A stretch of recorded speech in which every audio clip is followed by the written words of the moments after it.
Hi YouTube. We got Genshin Impact version Luna 3 out right now. We got Durin on the banner.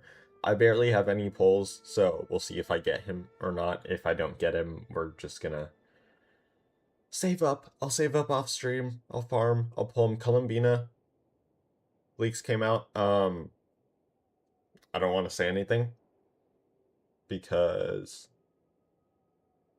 I think you guys should just wait. She looks awesome. I'm definitely gonna pull her next update. Next update is looking stacked, and I've been hearing really good things about Act 6 of the Archon quest, which is out this update, so we're gonna be checking that out also. Exciting stuff. Let me swap you guys over here. That I will swap this over to where's it? Gameplay. Genshin Impact. I haven't watched the trailer.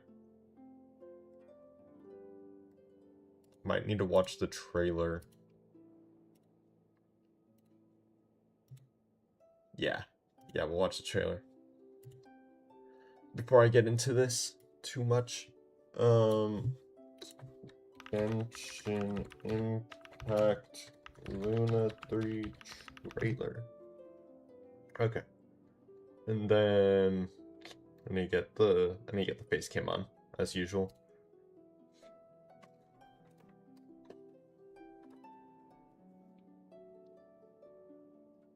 Okay.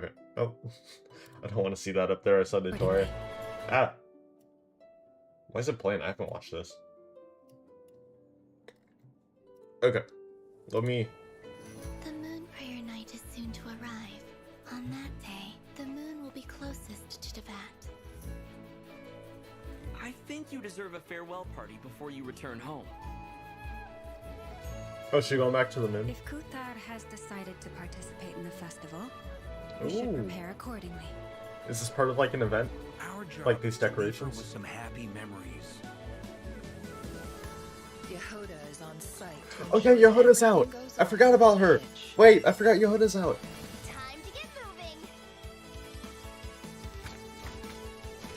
The bow user. I believe she's Animo. Her theme's nice. Nice theme.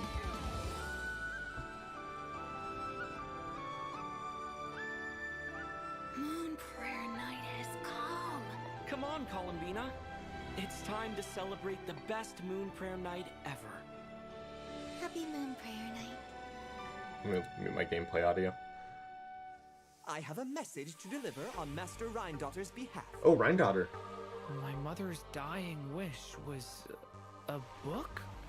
It is where the seeds of this story lie. Child What's of this? Prove yourself to me. Durin.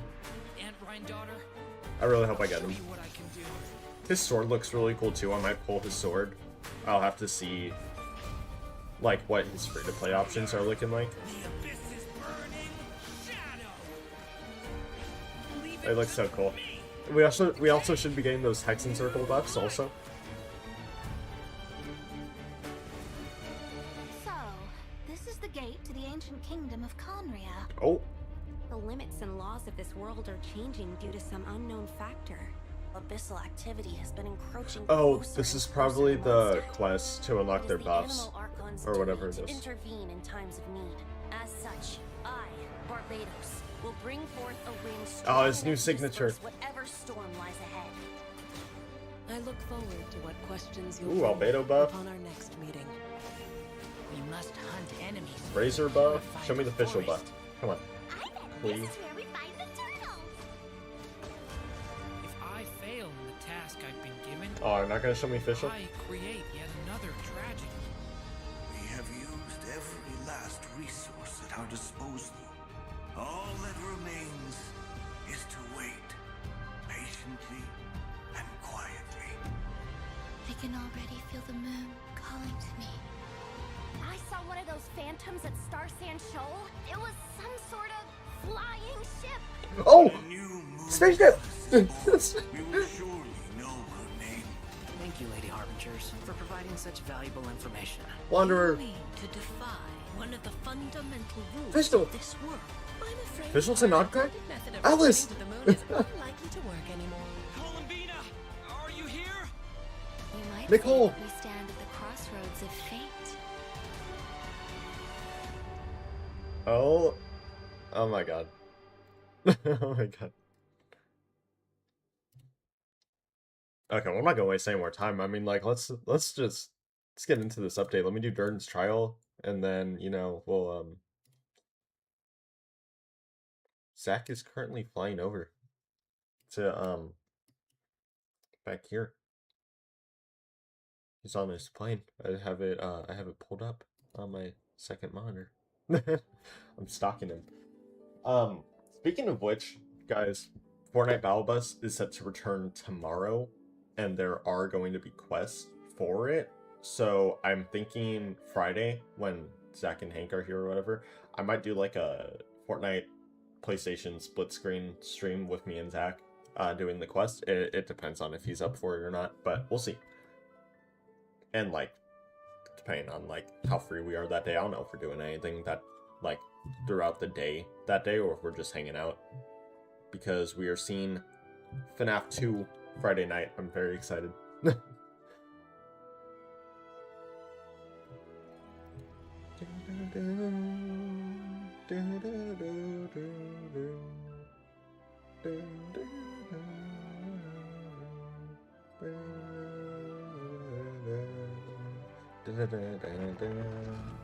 Let me check what my pity is at,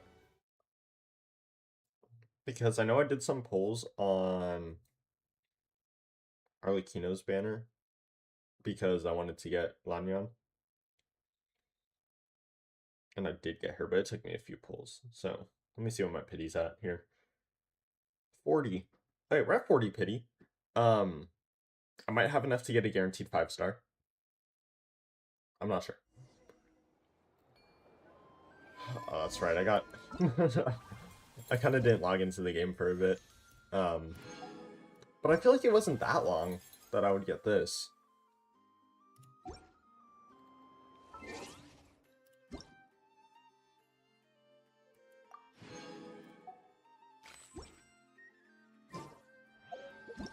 No recipe. Oh, this started. Ooh, who do I want? Who do I want a copy for? I already got Hu Tao. I could go for my C6 Mona, like right now, or I could go for my C1 Shenhe. I'm thinking Shenhe. We'll go Shenhe.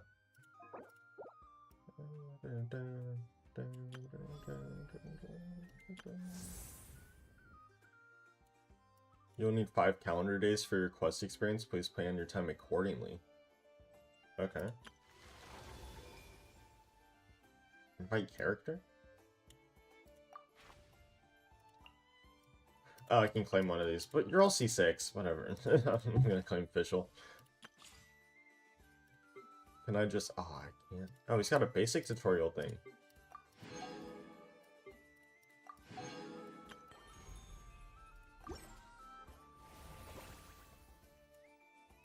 Oh, they're giving out, limited banner pulls. That's cool. Oh, I love this. I love that. Where was I at? That's right, I was in the event thing. New skin, new boss, new theater, new battle pass with the usual stuff in it. New banners. We got Venti's signature and Durin's signature. I want both. I want both. I do not have 50 pulls. Okay. Okay.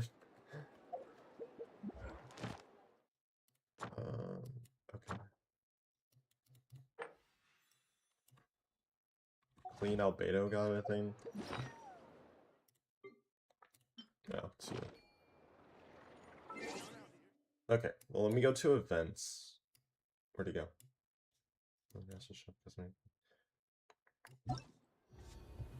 We're gonna speedrun these trials really quick, get these primo gems.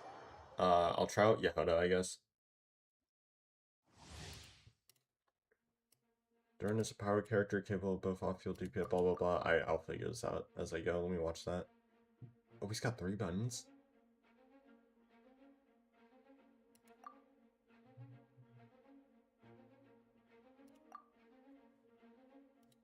Okay.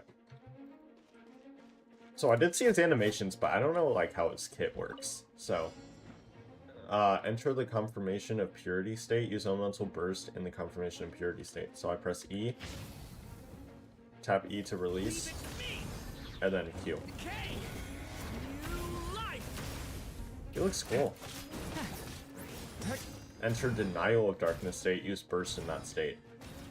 When we get the burst back, I guess. Okay, so it's like a constant AoE attack if I hit E again, like twice. So if I do a normal attack during it, he enters that. Okay, and then he got like a little thing. I'm not too sure what that does. We have Cleo Beto Bennett here. So let me do, I think I'm gonna do that one again. The story has only just... Everybody stand back! Feel this ancient power. I'm not sure what Albedo's buffs are. Dumpty dumpty go! Throw them out! I know Cleese is like, she does an automatic charge attack or something. Yeah, right there. And I think her attack speed got increased. The abyss is burning shadow. Moments of birth. Moment of birth. Teamwork is dreamwork!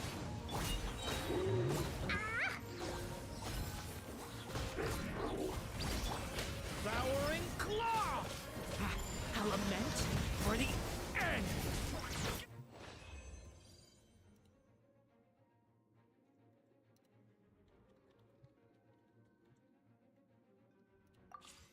Let me see this.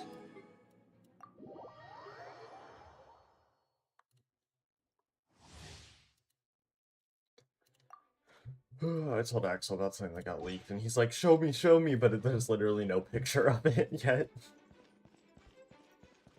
Alright, so let me see Venti's new thing. So all this stuff is the same, but I think it's... Oh, not giving me my C1 Venti. His bow looks nice. His new bow, look at that. Alright, let me just get these scroll reaction things, I guess. Actually, I'll probably get those with his... Think you can get away? So now his normal attack should be infused with... Yeah. Oh, I see that clock symbol. I see that clock symbol. Hold on, I should... Maybe I'll ask him if he wants to react to the update with me, like the Archon quest. Devouring claw. Stay. Oh no, he's got work. Time for takeoff. Yeah, let's play. Oh, did his, like, skill just refresh?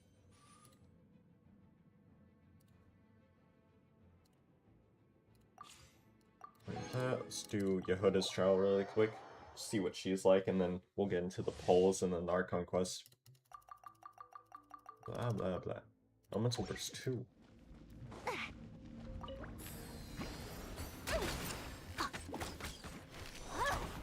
Our attack animations are kind of slow. Wait. Ooh. So I'm not too sure what that did.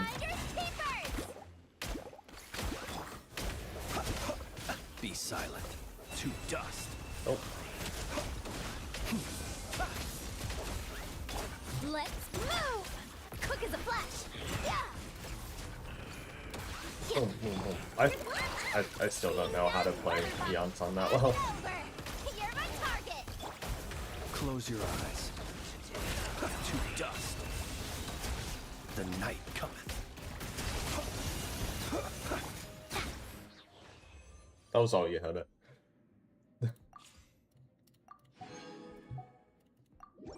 Alright, poll time. I doubt I'm gonna get anything with 40 pity and oh wait, shop reset. I forgot about that. With my 40 pity and see, that's 1. That's an extra 5. It's 30, 36 pulls plus 76 pulls. I have enough to get to soft pity. Let me get these two.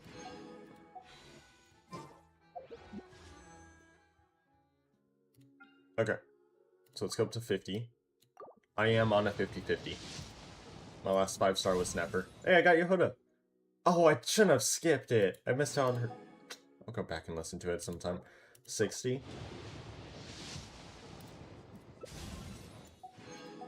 70. And our Yoda.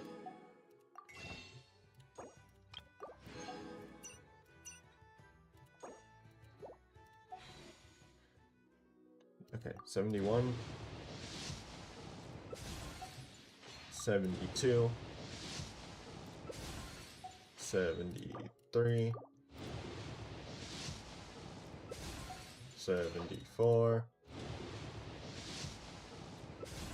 75. Not at soft pity, really. 76. Oh, about 77. Nothing. We're at 77 pity, which I didn't get a 4-star. 4-star didn't. Nah, I didn't. Okay. This is fine. We'll get more pulls from doing the Archon quests and stuff, so yeah. We also have those Acquaint Fate pulls, so maybe I do get 4-star from that. Get her up to level 20. I will be building Yehuda. Oh. Just not right now.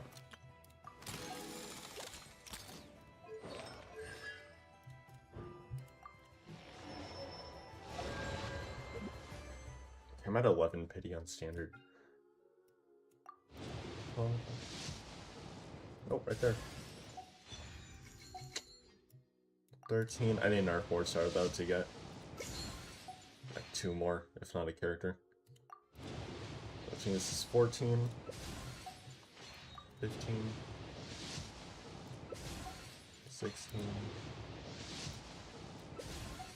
17.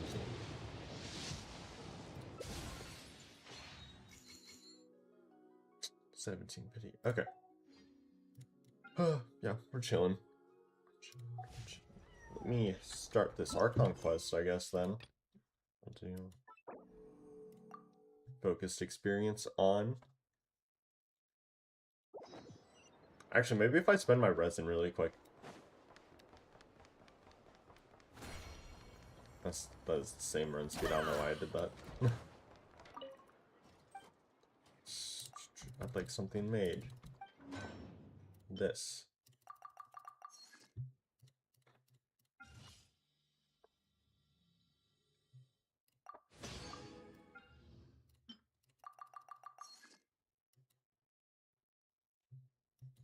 I'll do one more.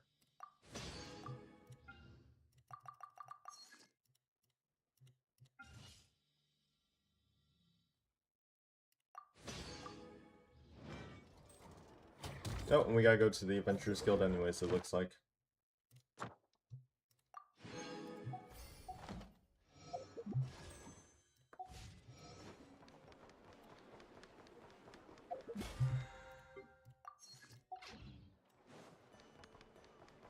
I would buy a Welkin or something, but, like, want to save my money for this weekend. Thank you for waiting. Actually, how much money do I have? finished checking your adventurer handbook. Here are your commission rewards. Thank you, Catherine. We have no other urgent commissions on the books at present. Thank you for all your hard work lately. Perhaps you two could consider taking a vacation. Amazing! Paimon never thought we'd end up having downtime in Nod-Krai. Things were pretty hectic when we first got here. Everywhere you looked, it was either the wild hunt causing chaos or I can get a eventually Welkin. stirring up I'm good. trouble. It felt like this whole region was one giant slime in a barrel, ready to go boom at any moment. Traveler and Paimon strike again. That's right. Another win for Tibet's top duo. Ah, yes. Are you two aware that the Moon Prayer Night is soon to take place? I don't even know what that is. Oh yeah. Llama told us that was coming up soon. Maybe I do know what it is. Wait, why do you mention it though? Do people in Nasha Town celebrate it too? Paimon thought it was just for moon goddess worshippers. You're partially right. Most people in Nasha Town just see the festival as an opportunity to do business. They do not concern themselves with the religious element. The festival was first celebrated by the Frost Moon Scions. On this day, they would wear moon prayer blossoms and celebrate the birth of the moon goddess through song and dance. They would also prepare food and handicrafts and give them as gifts to others. Over time, it became Nod-Krai's most lively festival. Ooh, sounds like fun! I'm definitely up for it. Well, in the meantime, since Catherine doesn't have any commissions for us, let's focus on some personal business instead. When we first got here, you mentioned that this was where your spaceship landed? We didn't get to follow up on it at the time, because we got wrapped up in that whole rare situation, but now we can finally start investigating it properly. Except we have no idea where to start. Well, there's a saying Paimon's heard around these parts, which goes, if you lift up a rock, you'll find something you weren't looking for. By that logic, you'll never find what you're looking for while you're searching, but the moment you stop looking, it'll jump right out at you. I'm not sure it's as simple as that. Could be worth a try though, right? Anyway, Paimon suggests we focus on other stuff we want to do for now, and just keep an ear out for spaceship-related intel as we go. We haven't seen Columbina in a while. She used a huge amount of power in the final battle against Rarier and has been much weaker since then. I don't know if I can do anything to genuinely help her, but surely a little chat can do no harm. One other thing that concerns me is we've seen no trace of the doctor so far. What's wrong? She looks It's super alright. serious all of a sudden. I was thinking about Columbina and the doctor. Huh? Paimon gets why you'd be concerned about Columbina, but what does the doctor have to do with anything? We learned back in Natland that he's been investigating the moon, but he's been suspiciously absent so far. Oh, that's true. And now that you mention it, we're definitely overdue for a showdown with the Fatui. We are. It is weird that he hasn't shown himself this whole time. What could he be up to? Engrossed in one of his experiments, perhaps? Either way, his current inaction is a good thing. True. Paimon would much rather deal with Marionette anyway. Me too. She says the meanest things, but when it comes down to it, she doesn't seem like a bad person. Tori sucks. Maybe it's the pressure of being a Fatuse? Especially as a Harbinger. Does she feel like she's gotta act tough to keep up appearances or something? Maybe? But then, every time we headed out with Rarier, she always wound up having to repair Polonia and her other robots. That's gotta sting. Losing face always hurts more for people who care a lot about their image. She's probably still furious about it. Paimon, I have a feeling she might have heard that. What? Relax, she's not even here. Oh, yeah. What's the matter? Oh, nothing. Sorry, we'll be on our way now. Where are we again? Oh yeah, Columbina? Right, yeah, let's go see Columbina. I am way too far behind on my Selena Chronicles.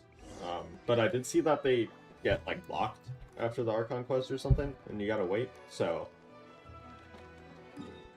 yeah, whatever. Oh yeah, my daily commissions. And then I was gonna get a Welkin, that's right. Snitch on us, will you? I'm not entirely sure what you're talking about.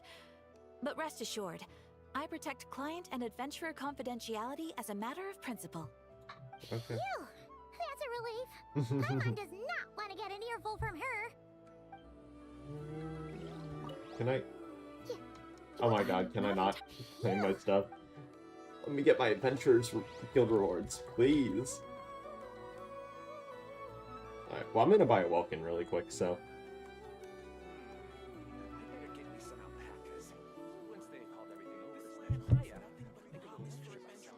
boop. See you guys there while I do this. Shop.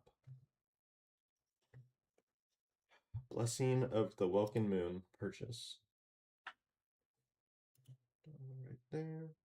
Yeah, click that. Check out. There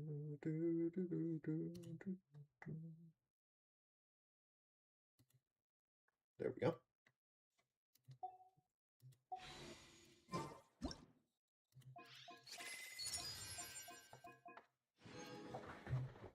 Let me sit in a more comfortable position.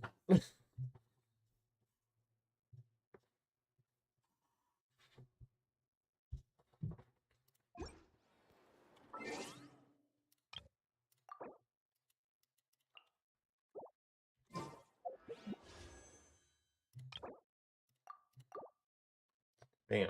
Look at that. And now, I'm still at 77 pity. So, how many pulls did I get from that? 3. I can get all the way up to 80. 78. Let's go 79. Durin, please.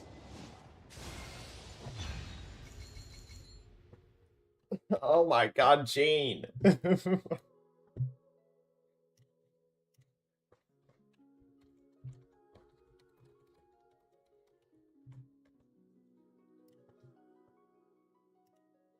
my god, dude. I don't want you. I don't... Whatever. It's fine. It's fine. It's fine. It's fine. 1. Early Durn, right here. 2. Nope. What about 3? Right here. Come on. Come on. Come on. I hate this game. I hate this game. I hate it. I hate it. This game does this to me on purpose. Why? Why? Claim rewards. That would be great if I could. Maybe if I... No, I'm not gonna got it.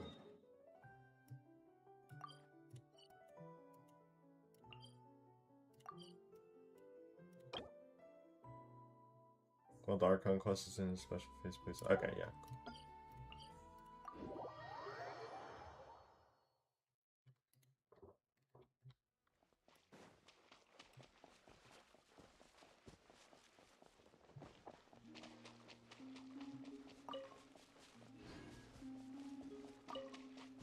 Oh, I'm about to get enough.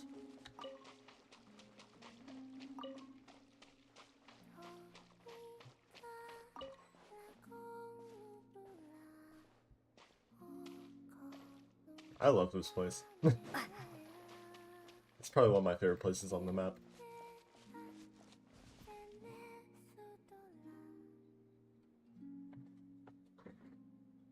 Ding, ding. Hey, she's sitting up! Is me sitting here a rare sight? No, we just thought you'd be resting. Perhaps I would have been, were it not for the sudden arrival of some unexpected guests. Not that I consider it a disturbance. After all, you are the only ones who are free to enter. Would it not be a little unfriendly of me to lie down while we speak? I didn't realize you put so much thought into little things like that.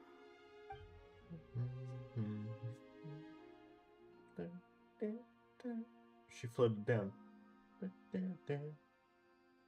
Only sometimes. There have been moments lately where I think about you and your companions. They are warm, mysterious, and cozy memories. Very few of my past memories are anything like that. They say that travelers return home bearing bags full of souvenirs. But my luggage was empty, and I believed it would stay that way. Return home? So, you're still planning on returning to the moon?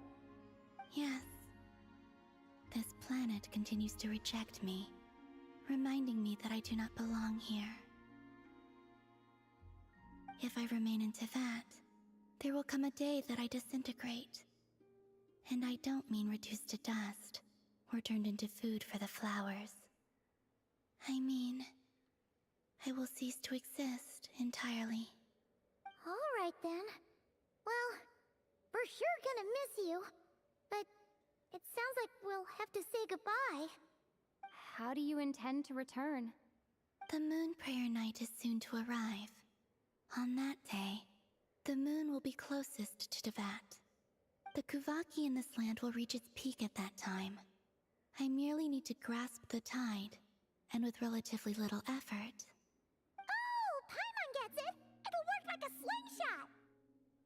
You make it sound like she's gonna get blasted up to the moon. If I did that, I suspect I would crash into the false sky. Is I the will false be sky like a using a much physical object gentler that she would approach. like hit? But I do like the analogy. It's fun. You see? She gets Paimon's sense of humor. In the blink of an eye, the time has come to part ways. It does feel that way, doesn't it? Time seems to fly fastest when you are enjoying it. I have always thought of myself as a wanderer on this earth, and it has never expressed any desire to keep me here. Yet, just as I plan to depart, it tugs at my arm. Is this a gesture of affection? Or is the world mocking me? Oh. Were you hoping I can answer that? Yes. You are a traveler, so you must have a lot of experience in this area. Then, what I would say is, enjoy the moment. That's right! Don't overthink it! Happiness is happiness and joy is joy! The point is to enjoy it, not analyze it! I see. Then what I would say is, even though I am very tired right now, I am still happy. I can't tell from the tone of your voice. Oh, really? You don't think I sound happy? I'm just kidding. I could tell you were in a good mood today from the moment we saw you. Ah, a joke. Albeit not a funny one. Anyway, I assume you're here about you-know-what. Give me your hand. Actually, it's not that. There's something else we wanted to discuss with you. Oh, then do you still want to give me your hand? Or not? Sure. You give me that moon sign. Thank Blessing. you. So, I've heard that in the moon prayer nights of the past, people here would hold celebrations in the moon goddess's honor. Since you helped so much in our fight against the Rehir of Solnari, I think you deserve a farewell party before you return home. I haven't asked everyone else for their opinions on this yet, but I'd like to invite you to join the upcoming moon prayer night. I've never joined a moon prayer night before. I'm not sure what I would even do. Oh, don't worry about that! We take care of everything! All you need to do is show up. Of course, there's no need to force it if you're not feeling strong enough. It's just, this kind of felt like a golden opportunity. But they call me Kutar, and the Fatui have an arrest warrant out for me. I shouldn't appear in public right now. Yeah, there will definitely be complications, but what? I'll make it work. You have my word. Yeah, we got your back! Well, she does. Paimon's actually not too sure what she's planning. All right, if you're sure. I will not refuse your invitation. I suppose it wouldn't hurt to pack a few more sights from this world into my suitcase before finally learning what my homeland looks like. Oh, if you see Lauma, please tell her that my answer to the question she asked me is neither yes nor no. Rather, it is, there is no need. That was kind of cryptic, but sure. Guess it's between the two of you. Okay. We'll pass along the message. Bye for now.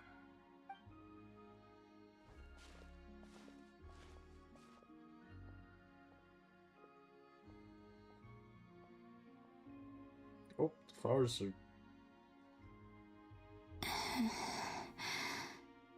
And also, I do not know. I forgot what that one means. Does that mean that she's sad? Oh, what's going on? Since she's agreed to join the festival, let's go see who else wants to take part. Yeah, let me see if I can claim my Adventurers Guild rewards first.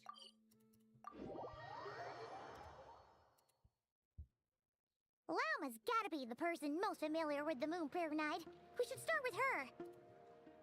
Also, what exactly is your plan to keep her safe? Not sure yet. I'll figure something out. What? Are you serious? And Paimon even gave you her vote of confidence back there. When did you become so sneaky? Ad Ast.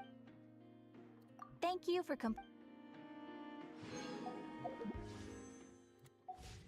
Dang, I barely got anything. I really should have pre-farmed more. Yeah,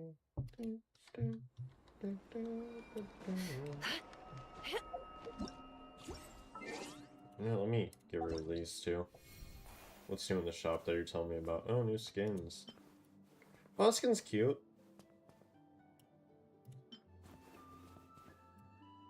Is this Tsukasa?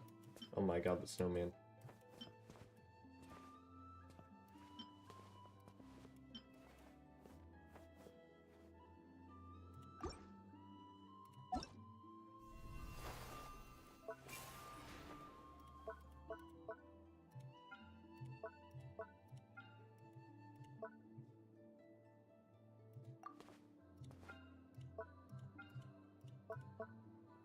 Guess which mannequin I use the most.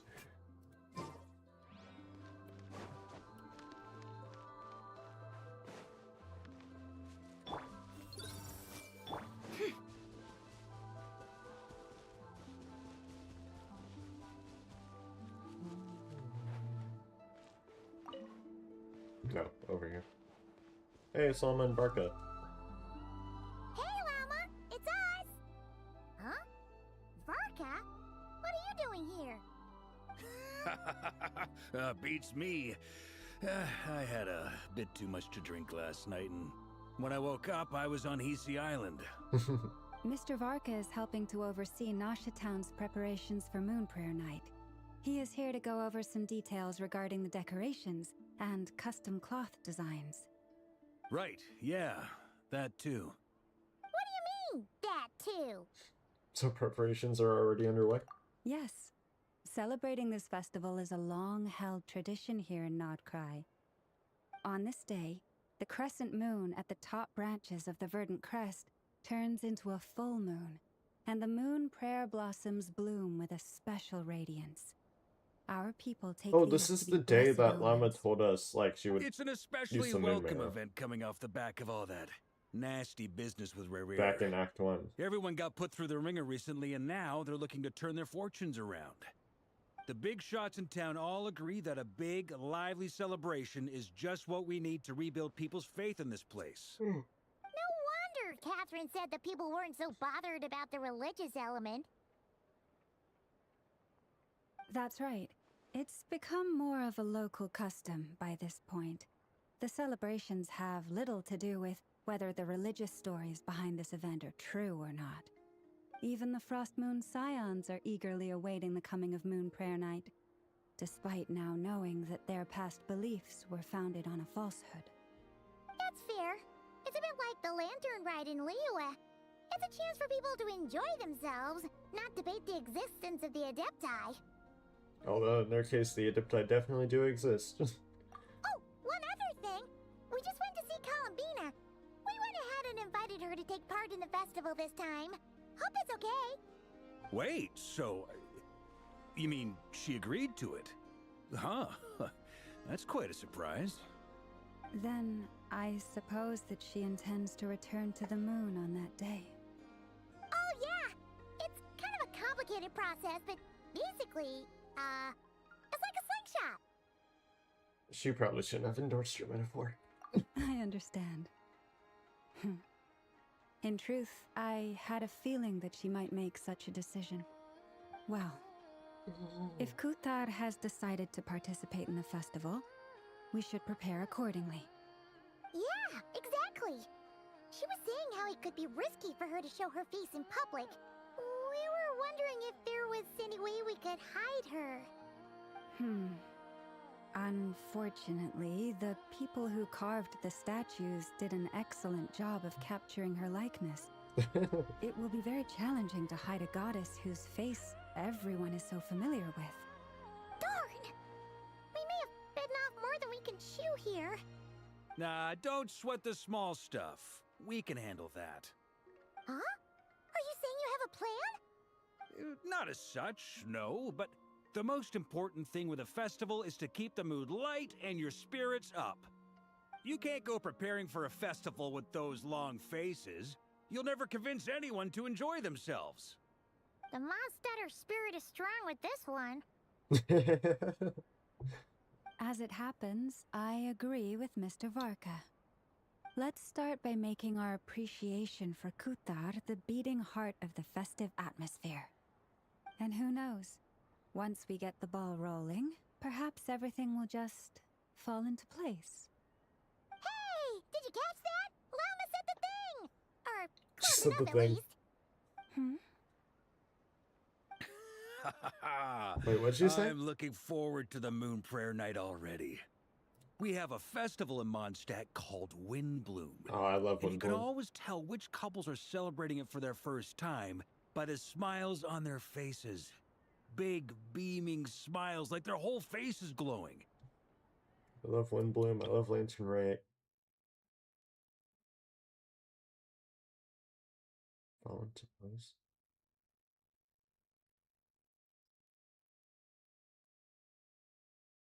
Is that like one of her skill or ultimate lines I'm forgetting? I don't remember.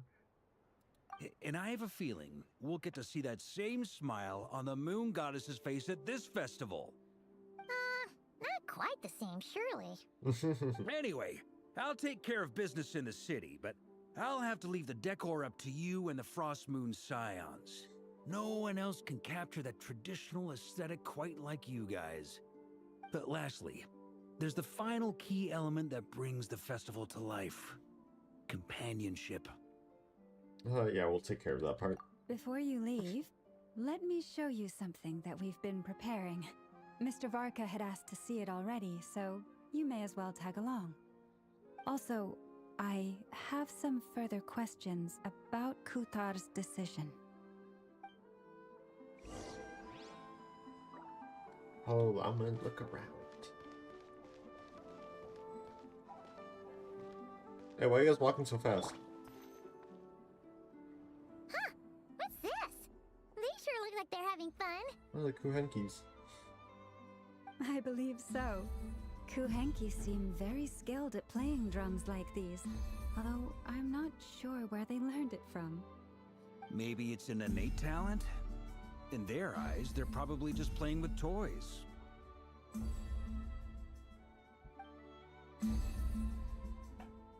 Oh, it's Lunatar. Luanatar! You wanna Luanatar. play too? Guess not. Yeah. She looks more confused than anything. Maybe we can teach her next time if we get the chance.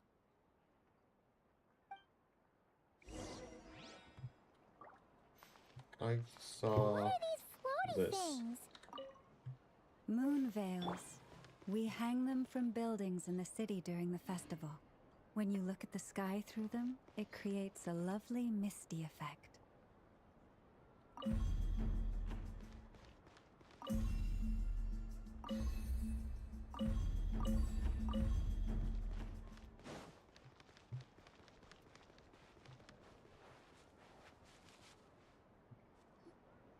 Everyone seems hard at work. They are preparing items for Moon Prayer Night. For instance, the sculpture being made over here, Mr. Varka and I were just finalizing the details of where it will be placed. Ah, there she is. I didn't know the finished article would be so large. Not to worry, though. All the necessary arrangements have been made. Just let me know once it's ready, and I'll get some people to ship it over. You have my thanks. And over here, we are preparing a very traditional confection. Oh, look at all these colors! It looks great! Can Paimon try one? Of course. I have a feeling you'll like it a lot. You bet! Sweets and treats are Paimon's favorite! If you included those in the Feast of the Moon, I bet Paimon would have joined the Frost Moon Scions by now. There will also be verdant crests like this present in Nasha Town during the I'm festival. slagging a little bit. The timing of Moon Prayer Night is not completely set in advance. We make a rough estimate, then observe the changes in the verdant crests and moon prayer blossoms to guide us. As such, the wait itself is a fun feature of this particular festival.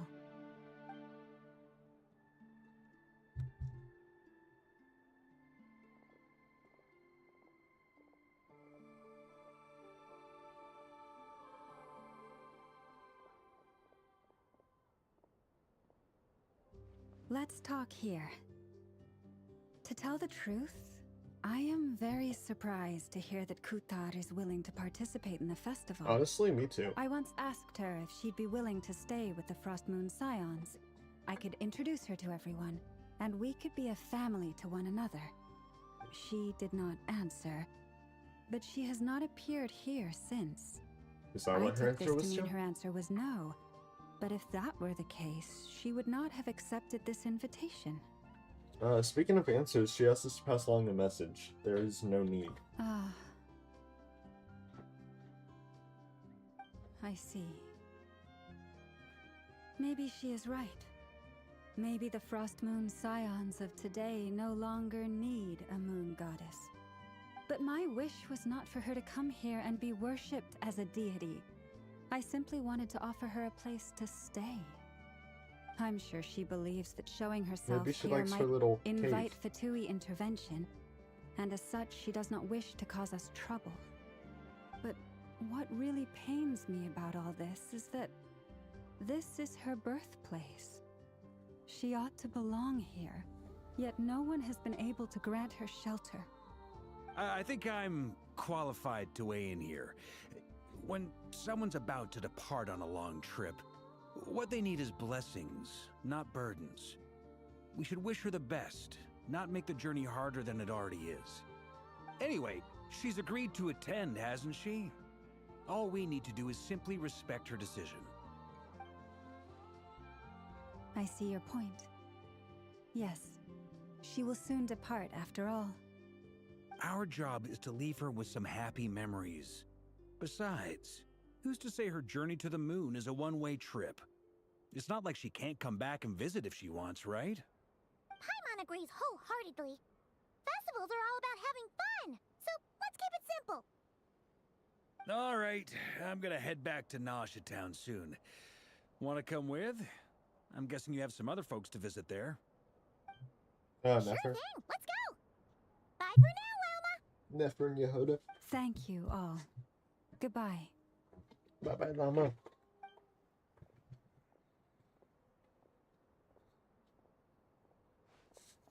Traveler needs blessings, not burdens.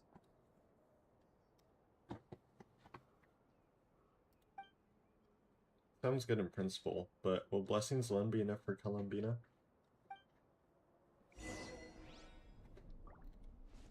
Got an achievement.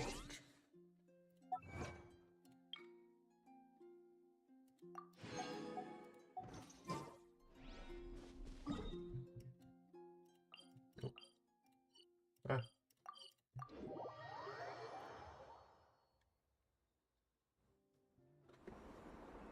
Hey, Durin Albedo and Over there. Flins. It's Durin and Albedo with Flins. What could they be chatting about?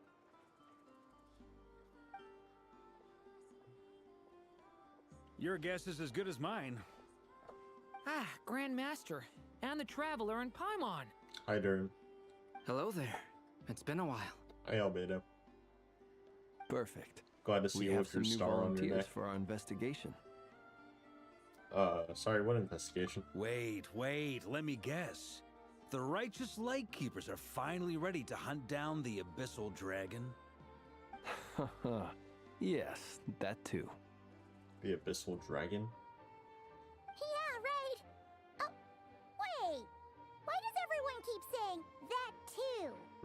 Well, to be precise, the facts match, but not the causality. Wait, so I guessed right? Probably something to do with Durin. Right. Don't act so impressed with yourself. maybe I can explain. We ran into Mr. Flint's north of Nasha Town. At that time, we just noticed a few abyssal creatures out in the wild, but the strange thing was, I didn't detect any traces of abyssal energy on them at all. Oh, what the heck? On closer inspection, we realized that they were not real monsters, but something akin to reflections in the water, or perhaps a mirage. Was this part of like one of Dotori's experiments? Like, you could see them, but not touch them? Exactly. It was very peculiar. They roared and tried to attack us, but we could not make any physical contact with them. I think I've heard of things like that happening in Nod-Krai before, but I don't know much about it. I wonder it's because Yes, if it's a it's known because of the phenomenon. moon thing. Mirage-like illusions tend to appear in Nod-Krai in the run-up to Moon Prayer Night. Yeah. From a distance, they appear quite real. I myself thought that Misters Durin and Albedo were locked in battle with abyssal monsters when I first arrived. But after sharing intel and investigating a little further, we can confirm that these illusions are harmless. There is no great cause for concern. I'm glad they weren't real. Rift Towns suck. All the Mirage stories I've heard are either animals, rocks, or small houses. Abyssal monsters, Small though, houses. that's a first. It's a first for me, too. So I'm planning to look into it further just to be on the safe side. I intend to inspect a few more locations. What about you two? Any plans? Alice contacted me a few days ago. She'd like me and Durin to assist her with an experiment. Nope. But we lost contact shortly after receiving the message. I'm sure that comes as no surprise to anyone familiar with her. We don't know when the wind will blow, yet when the wind blows, we will know. That, in a nutshell, describes how Alice operates. Yeah, that tracks. Yeah. Yeah. Based on our interactions. Okay. Well, I suggest we investigate this Mirage business in the meantime. It's piqued my curiosity, and I'm pretty sure I know someone who will already be 10 steps ahead of us. Well said. Right? Whatever's happening in Nod-Krai, she always seems to be the first one to know. Never. Let's go see what she knows. We can invite her and her staff to the festival while we're at it. We're gonna invite Archon.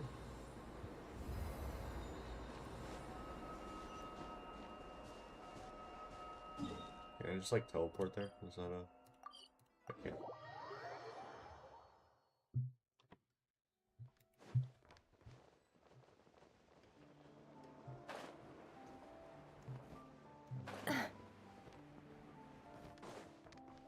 Oop.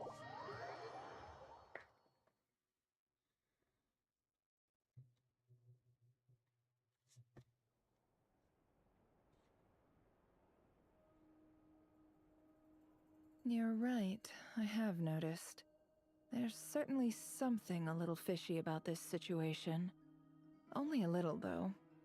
Records indicate that this phenomenon can occur in the days before and following Moon Prayer Night. That said, it has always been a rare sight in the past. The odds of encountering these phantoms are similar to looking up in the night sky, happening to see a shooting star, and managing to make a wish before it disappears.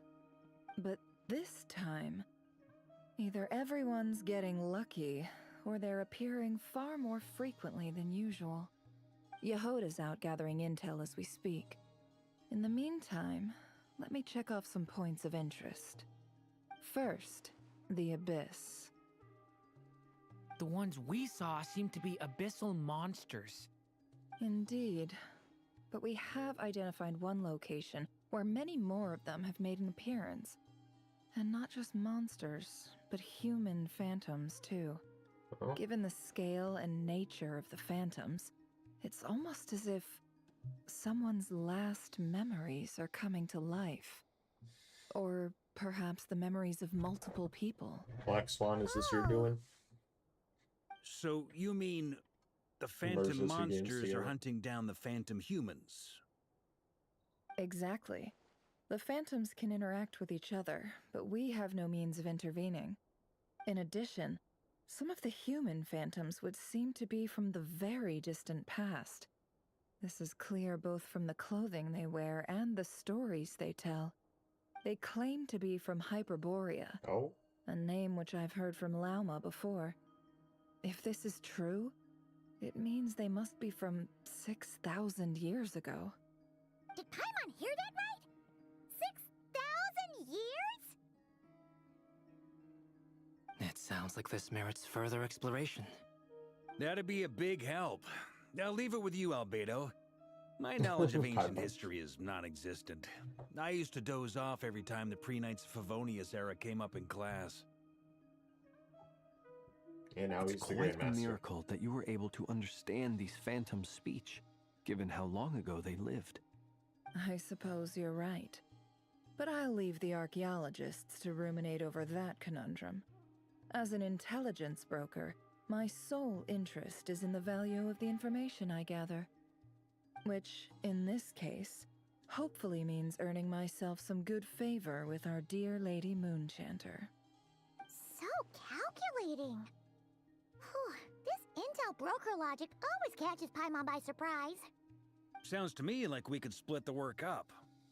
I think the abyssal phenomenon is best left to Albedo, Flints, and me. Agreed. It coincides with my duty as a lightkeeper. For my part, I'd like to understand the abyss better. Even a little knowledge would go a long way. This is certainly a rare opportunity to study the abyss. But even rarer, perhaps, is the chance to make contact with the ancients. The Curatorium will take the lead on investigating the Hyperboreans. We put in the work to learn what we know so far. It seems only fair that we get some quantity of exclusive intel. That just leaves our trusty team of 2 unassigned. We're a team since when? Since you became an honorary knight, of course. This was part of my grand plan all along. You knew this was gonna happen? Oh yeah! By the way, we managed to convince Columbina to come to the Moon Prayer Night celebrations. Would you and Yehoda like to join too? She agreed to that? Huh. Quite an achievement. Never Sorry, underestimate the I'm in the middle of traveler, my I guess. world quest. I'd be Or happy not to world join. quest, Archon quest. No point shutting myself inside when the streets are all decked out. I doubt any clients will be visiting during the festival in any case. And Yehoda loves a party, so I'm sure she'll jump at the opportunity. No. Oh. No. Yoda. Way to contradict me in front of... Wait, no, that's not what I have bad news, boss. So many people. All right, everyone inside, quick. Oh, what is it? Oh. Dang, there she goes. This is gonna sound crazy, but hear me out. I saw one of those phantoms at Star Sand Shoal, and it was some sort of flying ship. Like a spaceship? A spaceship at Star Sand Shoal? That's gotta be the one you came to Tibet in. You said you saw the same thing through the moon marrow, right? Yeah. Huh? You already know about it? Ugh, I thought I was gonna blow people's minds. Turns out I'm the last to find out. Wait, back up. You came here in a spaceship? Now my mind is blown! What's it like on the inside? Was it like flying through space? I want to know everything! Maybe that's a conversation for next time. This is still a huge discovery on your part. Yep, exactly. Huge discovery. You're the best, second best intel broker in the world. After your boss, of course. Wow. Really? Well, I don't know if I'm all that, but... I guess that decides where we're heading next. Yeah, let's go there right now. Come on, don't look at me like that. I know the spaceship doesn't have anything to do with me, but you don't want to leave me as the only one twiddling my thumbs, do you? Please? Fair enough. You can tag along. In that case, let's meet back here to discuss our findings once we're done. I wish everyone a productive investigation. You too.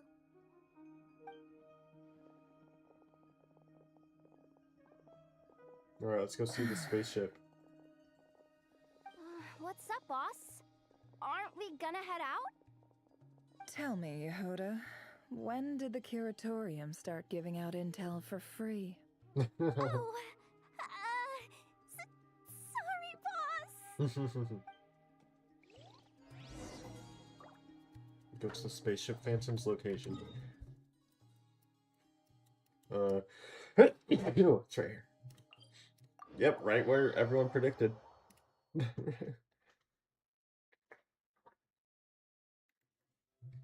me turn around and see this. Right where everyone predicted.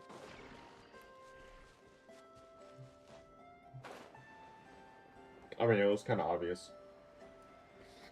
But still.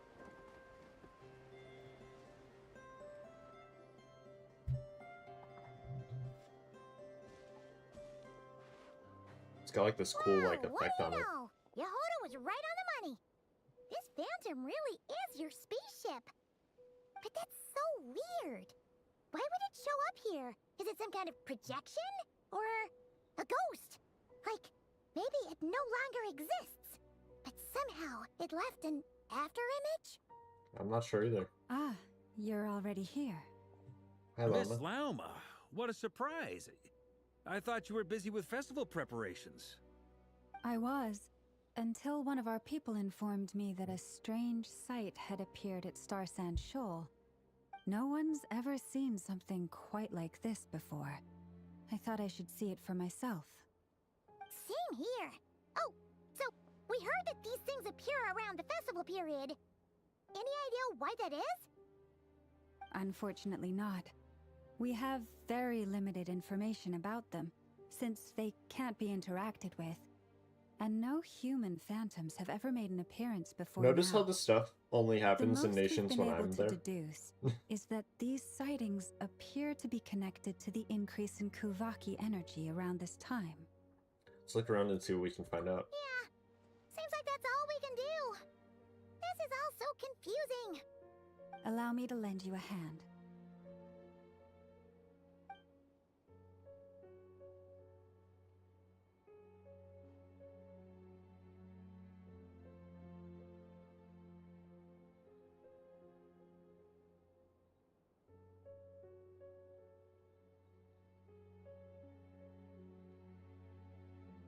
Oh. Everyone, our friend here should be able to provide us with some information. Is Really? that a phantom Rhymehorn deer? I've heard about how the Frost Moon Scions live in harmony with the animals and can even communicate with them. That's coming in handy now, for sure. Okay. Yes, I understand. Then how about this?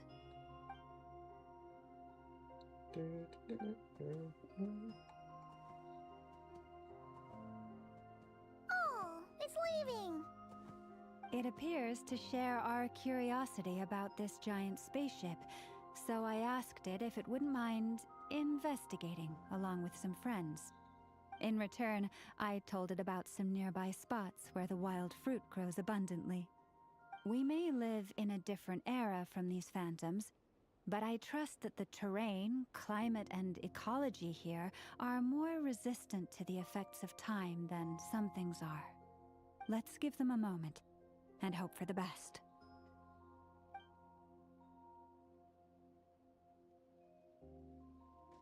All back together. Must have been a lot of fruit. Indeed. Now let me ask them some questions.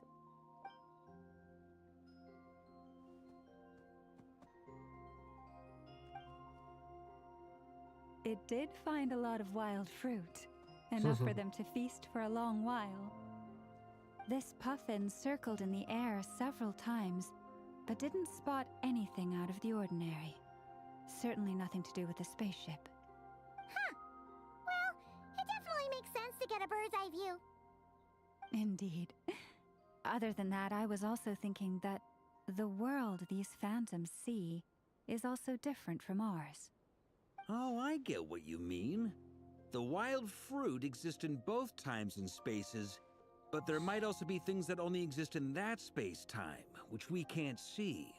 Because we don't see their whole world, we only see small fragments. Good point. Great thinking, Llama. Blunthorn rhinos can use kuvaki to shift great rocks, but this one says it couldn't get that ship to budge by even an inch. The sniffer mole tried too, but despite being a skilled digger, it could not get through. They say that the spaceship looks robust and undamaged. It seems completely impervious to any and all attacks. Whatever lies within is well defended from harm. So... But what just happened like to us it? humans, there was nothing they could do about this spaceship either. Yes, still, they deserve our thanks. We are grateful for Like, all where your did the efforts, ship dear go? friends. Now go, and enjoy your I wonder feast. if Aether, like, came back and got it or something. I've noticed some other human phantoms gathered nearby. Come on, let's go talk to them. Yeah, I like how our first, like, thing was, oh, let's go talk to the animals instead of the literal people here.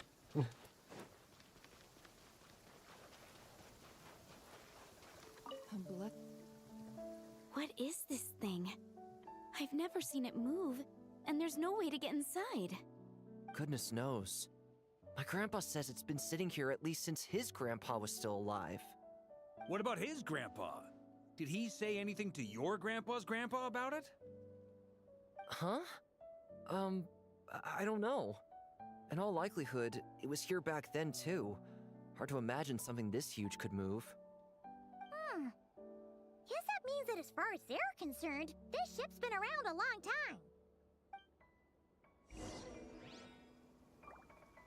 time. Maybe some of these other phantoms are from, like, an earlier time period. Can I see inside the The ship? blessings of the heavens do not fall impartially. Come on, brothers. If we can get even a small chunk off of this thing, it's gotta be worth a fortune. Hey, hands off my Today is ship. the day we strike it rich. Hands off my ship. You mean Paimon? Yes, brother, I shall join you. Let's make our fortune. We should go with them. What the? This thing is crazy tough. I can't even scratch it. What's it made of? Sorry, brother. Looks like we'll have to seek our fortunes elsewhere. Enjoying yourself? I was just seeing if I could influence this phantom's perception by playing. But nope, no dice.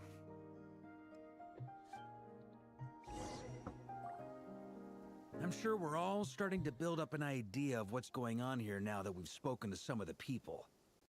These phantoms are reenacting real historical events in Nod-Krai. That might give lags whenever I It's open it. almost like we're in some Yeah, kind of okay. interactive stage play. We can talk to the actors, but the plot is fixed, and we can't influence it. It makes sense. History is set in stone. The objective facts of the past cannot be changed. Paimon totally thought you were just goofing around earlier. But actually, you were doing some serious investigating. Of course I was. Anyway, at this point, I think we're forced to conclude that although the Phantom spaceship is right there in front of us, we aren't going to learn much about it from these people. If only this showed the moment when my brother was searching for me. Maybe then I could have discovered why he wasn't in the spaceship. Or if it showed the moment when it disappeared, I might have found out who was piloting it and where they headed. And where they were headed. But no such luck. All we've seen is an arbitrary moment in time during its long stay here. Don't be discouraged. If nothing else, this is proof of the ship's existence. And think about it. So many people tried to hack their way inside, but no one could get the door open. It's made of very tough material. To me, that says that we'll either find the ship itself or the story behind it. It's just a matter of time. Thanks, Varka. Huh. Every now and then, when Varka gets serious, he actually does seem like Grandmaster material for once. He's just got locked I in. wonder how the others are doing. Let's head back for now. Sounds good. Also, drinks are on me if Team Knights of Favonius is the first to finish. Wait, we have a team name now? Team Knights of Am Favonius. I in Team Knights of Favonius as well?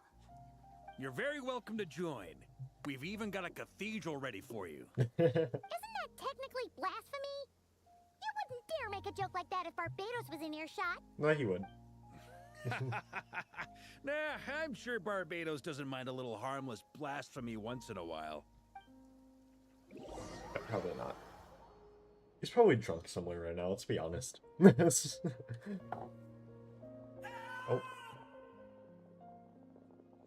Oh, no!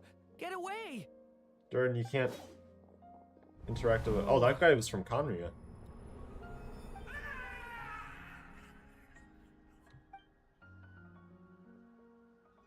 I know it's hard to stomach, Mr. Durin. But as I'm sure you've noticed, there is nothing we can do to intervene in that which unfolds before us. But we have to at least try. And try you have. But are you aware of how many unsuccessful attempts you've made now? I wasn't keeping count. I'm afraid this is the 39th failure so far. Oh. Or the 5th if we're only counting this particular victim. Oh. There are no indications that these phantoms may be altered in any way. You seem to have calmed down a little. I'll make us a fire. You should rest and have some water. Feeling any better now, Mr. Durin? May I ask a few questions? Be my guest. What exactly are we witnessing here? What happened to those people? My guess would be that we are seeing Nod-Krai during the Conrian Cataclysm. Would that be accurate? Conria. That is correct. As you know, once the Abyss senses even the tiniest crack, it floods in and spreads like wildfire. There was a time in the distant past when it permeated all of Nod-Krai, causing immeasurable harm. The people paid a terrible price to heal this land. Then, 500 years ago, the whole of Teyvat suffered an abyssal disaster. Once more, Nod-Krai was dealt a devastating blow. I see. In the face of the abyssal onslaught, all were like grains of sand tossed around by a tidal wave. Be they human, fae, or god. The moment you witnessed is but one drop in a whole ocean of catastrophe. All right. I guess that answers my second question, too. I wanted to know why there's nothing I could do to help them, and that's because what we are seeing is history. Yep. That would be my guess as well. As I understand it, history and fate are not all that dissimilar. The latter may be unseen to us, but both are immutable. Yes. Fate was determined long, long ago. I still have a couple of other questions for you, Mr. Flint's. You mentioned more than one abyssal disaster that has struck this land in the past. How can you be sure that what we're seeing is from the Conrian incident? And also, how are you able to stay so calm when you're talking about these events? From everything I know about you, you're not cold or ruthless, and you're not indifferent to the suffering of others. Alas, I am forced to show my age. I must be 600 or 700 years old by human measure. Wait, so you... One is not easily moved by history when one has witnessed the truth firsthand. I'm sorry. You needn't apologize. Your passion is a good thing to have. Treasure it, because someday you may find it in terribly short supply. Now, at the risk of offending you, I have a question in return. Your curiosity toward the Abyss, is it born from hatred or because you sense its call? I only ask because I kept a fragment of Rerir's body in my lantern for a short time. Specifically, his heart. So I know what a burden it can be to carry the Abyss with you. Did Tori's boss music got leaked? I'm gonna mute my mic. While I listen to it. 10 minutes? I'm not gonna listen to the whole thing. I'm gonna like skip through it. But I'm gonna mute my mic while I listen to this, so you guys don't get spoiled if you don't want to hear it.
Oh my god. Oh my god, that's so good. That is so good. What the heck?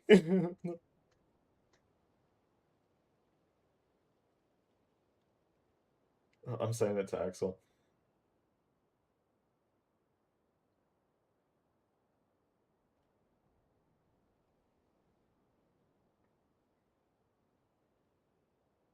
Dude, they cooked with that.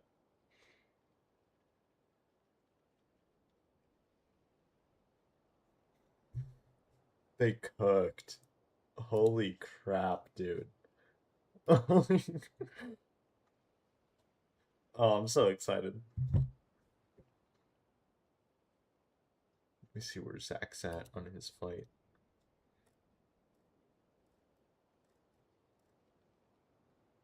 No, Hank was right. He is like on his final approach to the runway. And then he's got to wait for the next fight. And then he's over here. Okay. And I hear its power growling from somewhere within you. In my eyes, your mere existence is a miracle. My honest answer is... I don't know. I don't think I have the confidence to say for certain. What I will say is the Abyss is not the only issue that haunts me. Even before I became who I am today, the question dogged me constantly.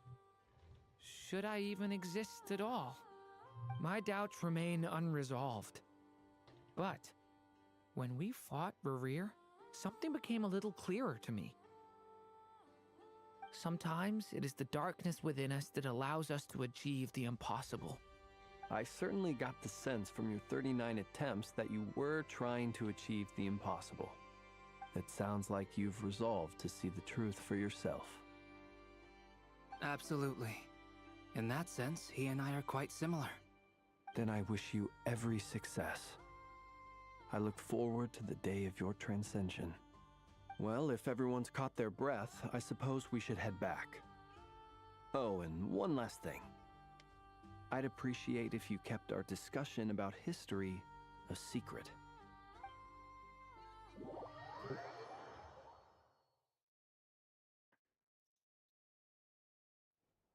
Incredibly, our separate investigations led us all to the same conclusion. Hooray for consensus! Hooray. Yeah, but we barely learned anything, though. I totally thought this would be the mother lode. Talking with the ancients? I mean, come on! But nope. All we got was useless snippets of conversation. And all this stuff about moons and hyperopia. What a load of baloney. Seems like people back then had a few screws loose. I understand your frustration. We found the same issue. Each phantom only showed a very brief moment in time. There isn't much value to be found in these miscellaneous fragments of a civilization's history, no matter how glorious it may have been. If there's a silver lining, it's that these phantoms are harmless to the present reality. They shouldn't get in the way of the festivities. Paimon agrees. And not just because it's the first thing she understood in this whole conversation. You look disappointed, Nefer. Is something the matter? What do you think? We all worked our tails off, but the only one to gain anything from it was you, Lady Moonjanter. Well, please do share the Hyperborean records with me. I will gladly inscribe them in our people's documents. Oh, duh! Yeah! That was it! Hyperborea! Hyperborea. I'm serious.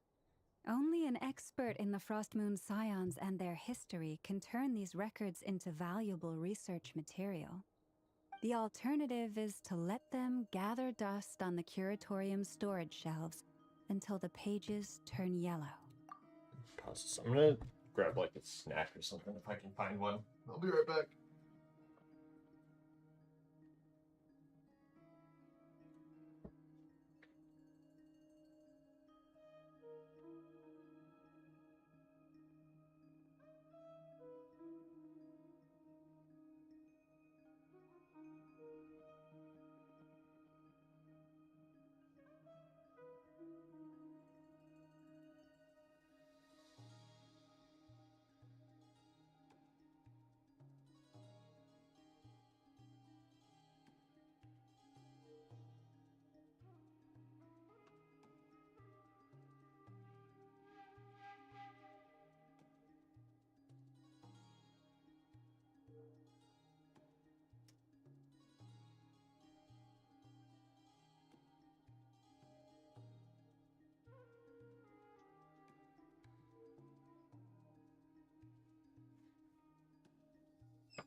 I got 2 oranges.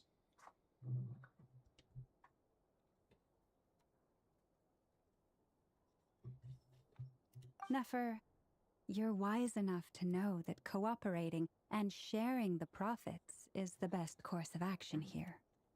Well, that goes without saying. Sure, let's do that. Huh? But didn't you say we aren't supposed to give out intel for free? Sorry. Shutting up. Now is not a good time to push Nefer's buttons. Anyway, back to Moon Prayer Night. I'm thinking that we should prepare something a little special, aside from the usual decorations and so on. You mean a parting gift? Can't go wrong with food. Although, does food go bad on the moon? I don't know. Perhaps a lantern would be a better choice. It might be dark up there. It could prove difficult to light a lantern on the moon. Magical stones might serve that purpose better. How about everything?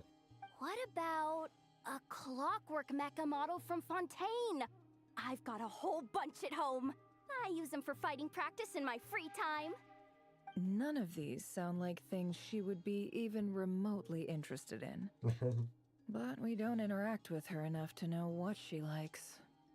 Yeah.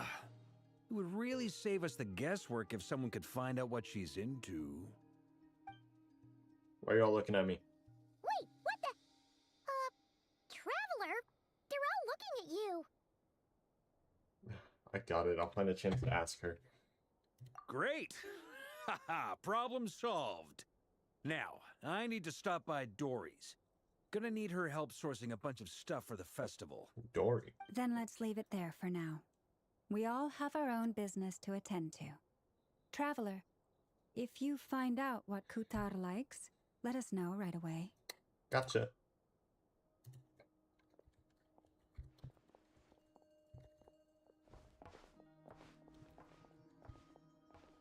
Is something the matter? What's my line, Durin? I'm fine. It's just... I'm still feeling a little rattled after witnessing the horrors of the Abyss. But it's okay. This is something I have to work through. I'll be all right. Thanks for your concern. Well, don't put too much pressure on yourself. If you ever feel like something's wrong, physically or mentally, we're here to talk. Yeah, don't forget, I'm a member of the Knights of Favonius. Come on. Stop treating me like a kid.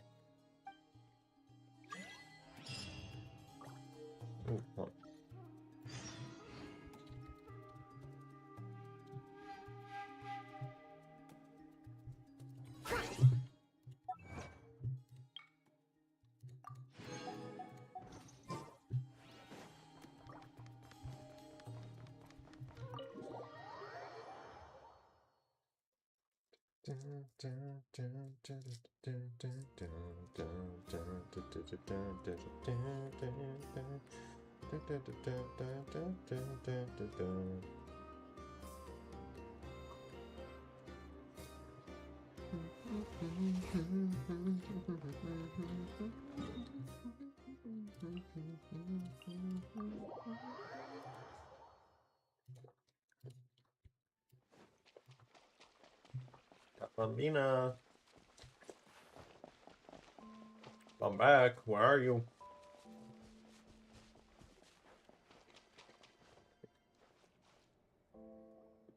Bambina, we're back! The music's different in here. She's not here. Can't sense her presence at all. Weren't there a few Kuhenki here last time too? Where did they all go? Maybe she took them out for walkies. Walkies? For Kuhenki? You're not pets, you know. I was imagining her saying that with that serious look on her face. Came at a bad time. Let's try again tomorrow. There's still a few days until Moon Prayer night, so we're in no rush. Besides, she needs time to rest anyway. Fair point. Let's go.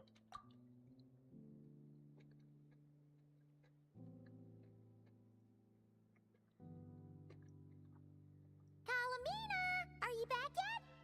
Oh, how strange. Still not Still here. isn't here. This is a bit odd. Right? It's not like her to spend so much time outside. Especially since she's worried about attracting unwanted attention. By the looks of it, she hasn't been back all day. What about Luanatar? Luanatar, you there? Oh. Hey! Do you know where Kalambina went? Sorry, didn't understand. But if you know where she is, could you take us to her? Sounds like an I don't know either to me. Yeah, that's even stranger. Come on, look, the flowers. What about them? Oh, that's not good news. They change color when Kalambina gets weaker, right? And they look super pale right now. Yeah, we gotta find Llama. Good idea. She might know what's happening.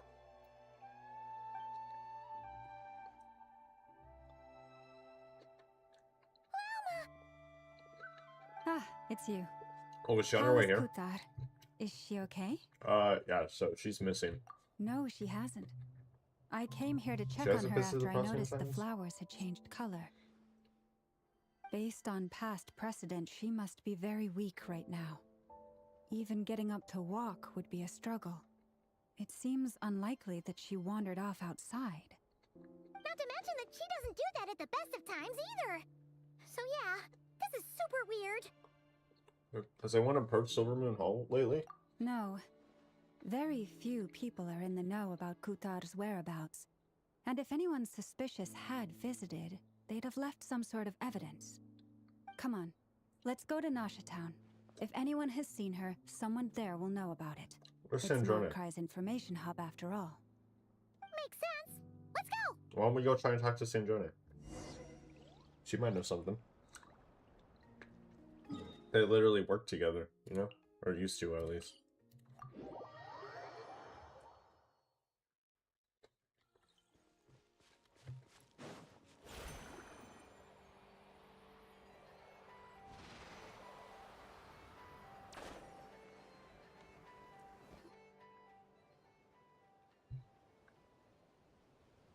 Wait a moment. Is it just Paimon, or is this stall kind of suspicious? It's never been here before, right? I don't know what you're talking about. That was No. always there. I don't recognize it. Alas, your free and easy adventure time is over. Is that Nicole? Now, prepare to face the final boss of Nod-Krai. Is that Nicole? Whoa! Or Alice? Where'd that voice come from? That's not Alice's voice. That's Nicole, right?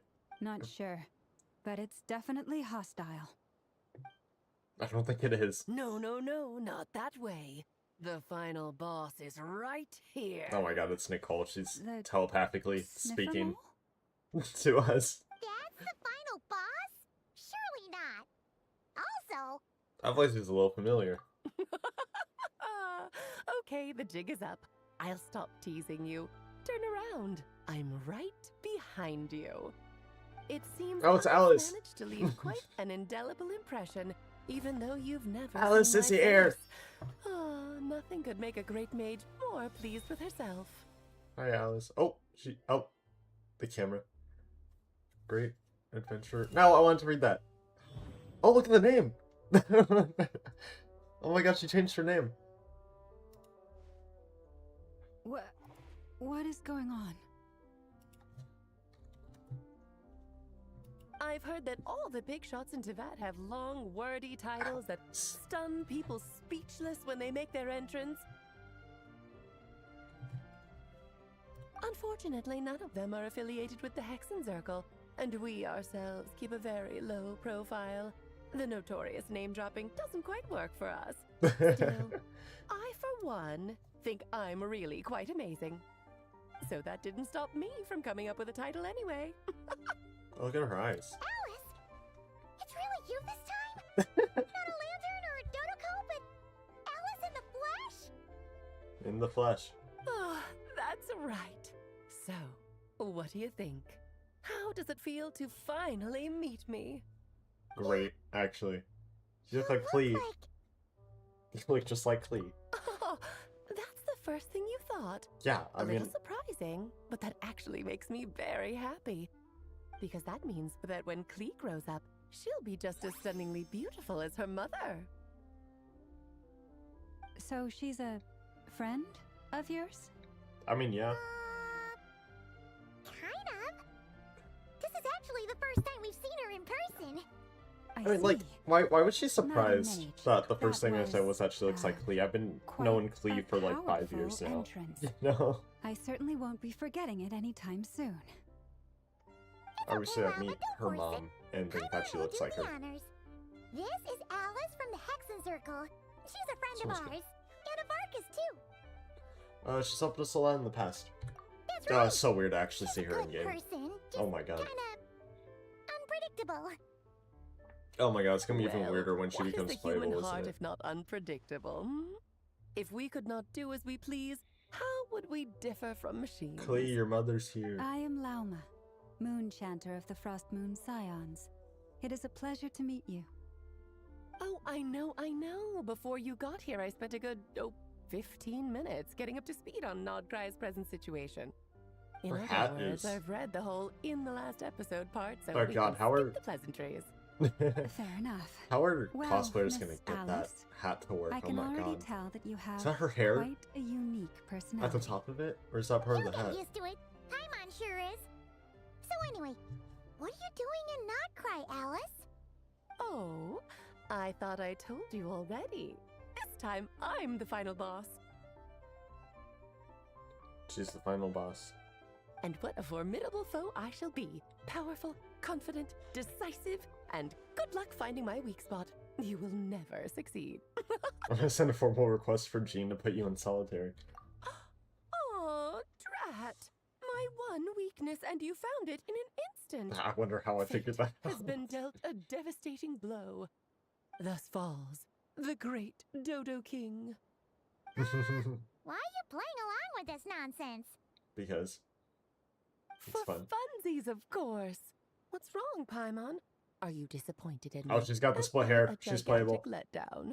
I need to screenshot that and show Axel.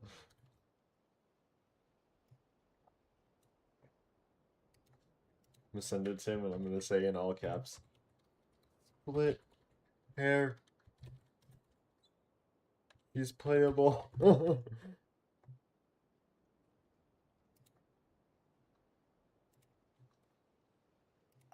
it's just... You seem like a busy lady. And this is the one time you've shown up in person. Paimon figured it would be for something more high stakes than just goofing around. You're quite right. I'm here in Nod-Krai because something but it's big actually happened. Something big enough it caught the attention of the Hexen Circle. Oh. Hold on, let me check this.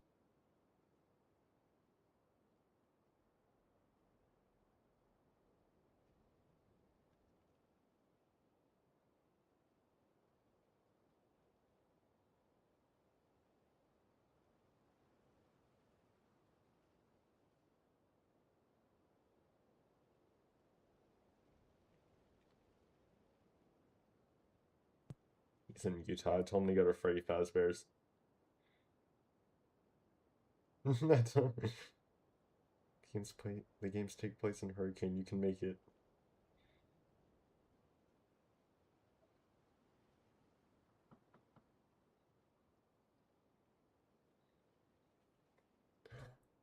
It concerns the 3 moons, Tevat's borders, and of course, the moon goddess you are currently searching for. Oh, you know where Columbina is? Kind of. Why don't we discuss this over a pot of tea? What do you mean, kind of? My main reason for coming on this trip to Tevat was, of course, to Trip have to some fun. Tevat? Was she not But in I Tevat? do technically have a job to do as well, namely, maintaining the stability of Tevat's borders. I'll skip over the complicated parts, but to sum it up, abyssal energies are all that lie beyond Tevat's border. We'd find ourselves in a real pickle if they ever made it through.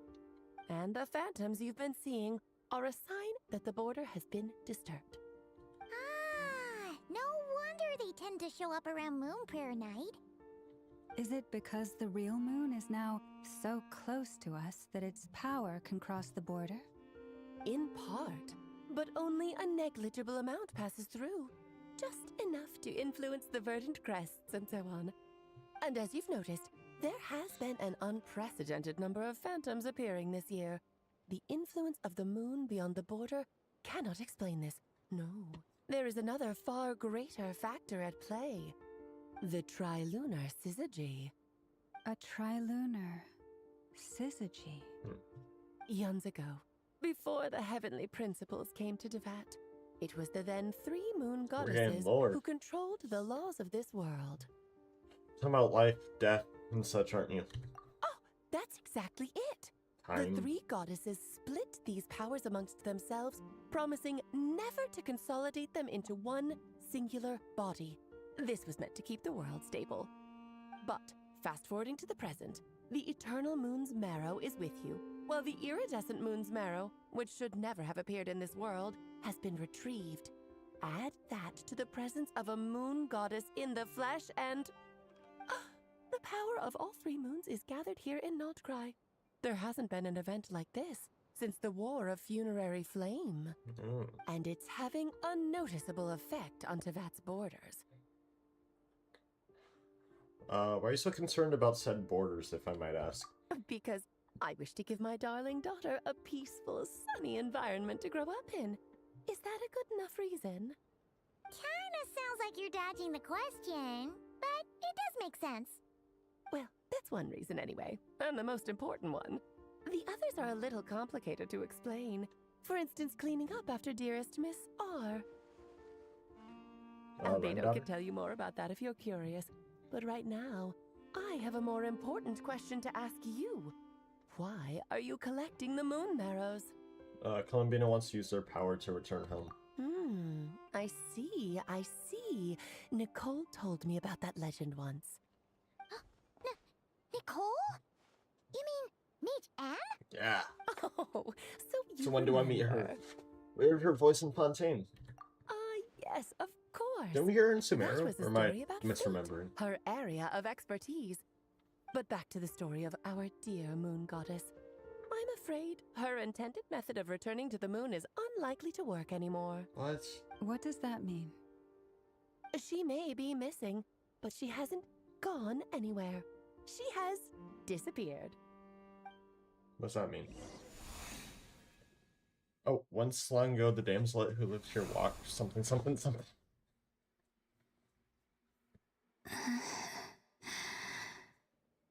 My body is so heavy. Okay, it doesn't tell me. Wait, no. It's my mind that's heavy. My arms and legs are as light as a feather. What's happening to me? I feel drowsy, like I've been asleep for too long. Is it daytime or nighttime? Is the moon out?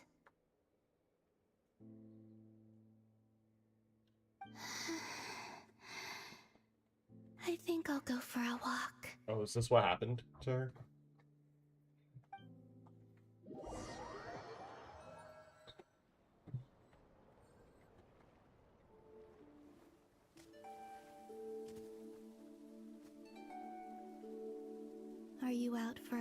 too?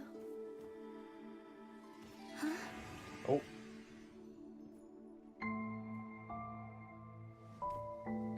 Oh! I think I know what happened.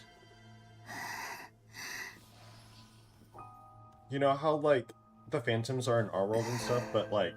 The day has come at last. But, like, they still see it as if they're, like, in their world. I wonder if that's what's happening here with her. Have I grown so weak that I can't even sustain my physical form? Or this. But Moon Prayer Night is nearly here. I was so close to returning home. Death is near. Is this how it ends for me? Will I return to the moon after I disappear? Or... I don't want it to end like this. So far, at least, I still exist. Even if not physically, I can still feel. But as my power wanes, I'm sure that too will fade. I suppose I might take one final look at this world. The world where I was born. This may be your last chance to visit the Frost Moon Enclave. Don't let it slip away. She's got like the logo down here. Come on, come on! Wait for me! The Frost Moon Enclave. How much it has changed since I was born. These decorations, they're so heavy. It's times like this when you kind of wish men could be priestesses and acolytes. You were not even picking up anything. How fascinating. I've never had the chance to be privy to people's private lives in this way. In the past, people would get so solemn and serious the moment I showed my face. Like they were frozen stiff. Karina, Lametti, it's time to eat. Coming! I want to watch them a little longer. Oh! Oh! Oh, look at me go. Look at me go. Can I attack? No. Ooh, look at her little... Woo! Woo! Woo! Wait, she feels so smooth. Like her movement. About walking. Is she even touching the ground? Dude, I can't tell.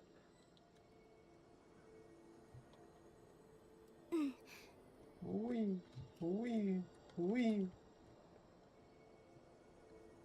It's cool. I need to screenshot this. Show Axel. I got her early.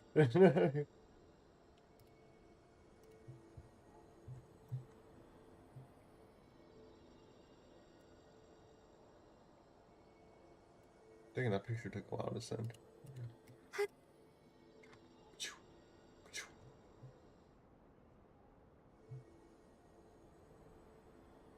So just fill these balloons with air, right? Yep. Try a couple now to test things out. The rest can wait till Moon Prayer Night. Think fast. Rita! Teasing an acolyte of the Frost Moon Scions?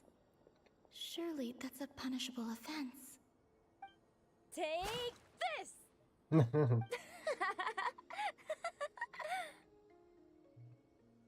Huh? Alright, enough horsing around. Lady Lauma gave us a task. We should get back to it. The task is just to check that the balloons don't leak, right? Doesn't matter if we fill them with air or water. Okay, you got me there. And you got me there. But still, we can't use all the balloons before the festival even starts. We won't use all of them.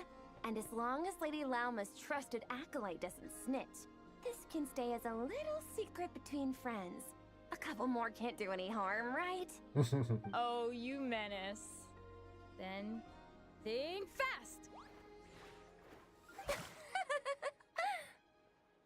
Is pumping a balloon full of water really so much fun?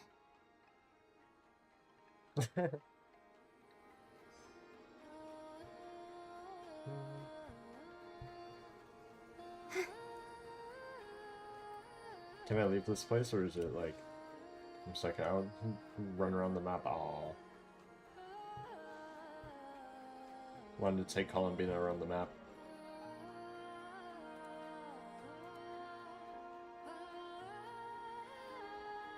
I'm sure you're both tired from playing all day. Come on, eat up. A plain, humble meal. That has always been the way of the Frost Moon Scions. Huh? How come Lamatti got a midsummer berry dessert? I always get Lockaberry. I don't mind sharing. You can have a bite of mine if I get to have a bite of yours. They're sharing food? I've never shared food with anyone before. Even at the Harbinger tea parties, everyone just ate off their own plate. And when I couldn't finish my food offerings from the Frost Moon Scions, they'd leave the leftovers out under the moonlight for the animals to claim. Hey! That was 2 bites! Oh, then you can have another bite of mine. Oh, you too. Oh, don't fret now. Here, have some of Granny's too. So this is what it means to be family.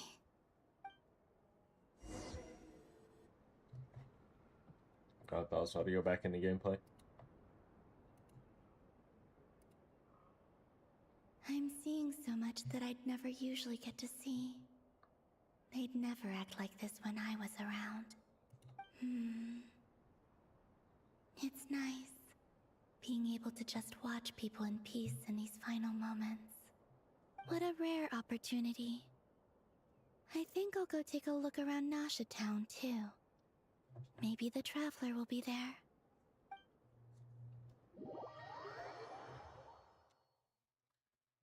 Oh, is she with us at the Curatorium, maybe? Oh, wait, no, look, After we're the Palace. War of Funerary Flame, the moon goddesses were no longer recognized by Tevat. They lost the whole foundation for their existence. That's why the moon goddess's strength is fading. She cannot withstand the world's rejection of her. It's just like what Columbina said, the world itself is rejecting her. To be more pedantic It's about not it, just what the moon Alice said. goddesses did something to offend the heavenly principles, and that's why they were ousted. Something of a recurring theme in Tevat's history. Theoretically, speaking so candidly should put me in their crosshairs too, but they can't tell me what to do. I'll say whatever I want. Anywho, the Moon Marrow energies were but a drop in the bucket for her, and that battle against the Ray Hair of Solnari only weakened her further. Fortunately, it happened close enough to Moon Prayer Night when the Kuvaki concentration here is high. That's the only reason she managed to survive this long. What do you mean, fortunately? I love her voice acting. You said she disappeared. Where'd you wait? Ugh, what a headache. I thought this was all common knowledge. I guess I have some more explaining to do. Okay, She's got that, buckle like, up. squeak. It's time for another lecture. In her voice that, like, I know kind of has.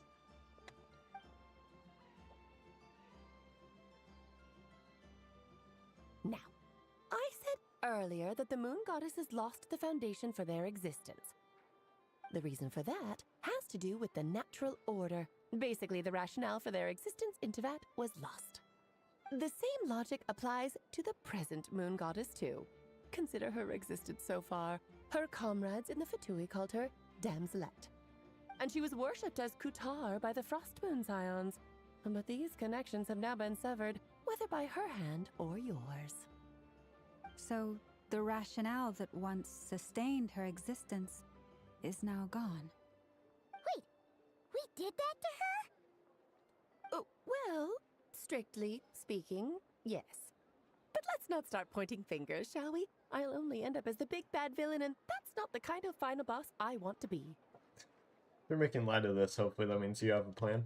Of course I do. I'm only the greatest mage in the whole entire world.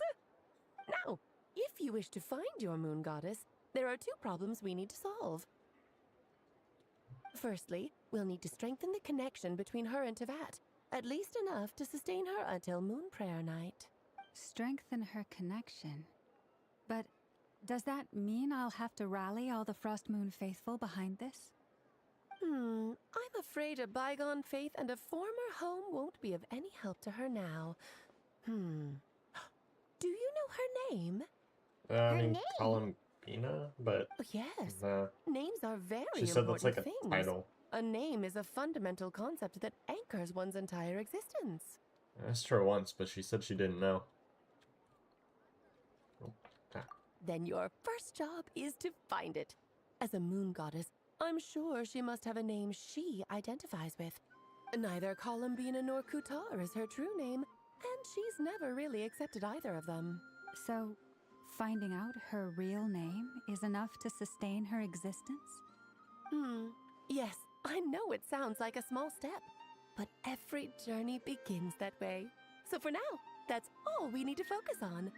The second problem is with her plan to use the moon marrows to return to the moon. Unfortunately, piercing through the false sky will take an enormous amount of power. Given her current condition, she won't be able to provide anywhere near enough power, even if she I like how recovers her physical characters form. just like casually knew about the No false need to sky fret. and Nicole's the decided not expert to in say this anything field, about it and until I'm sure she'll that figure big something reveal in out. Alan. Wait, Mage N is going to help us out too?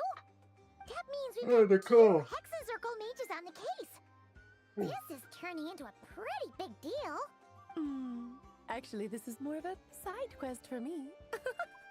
Like you said, I'm a busy lady, so I can't stay for too long.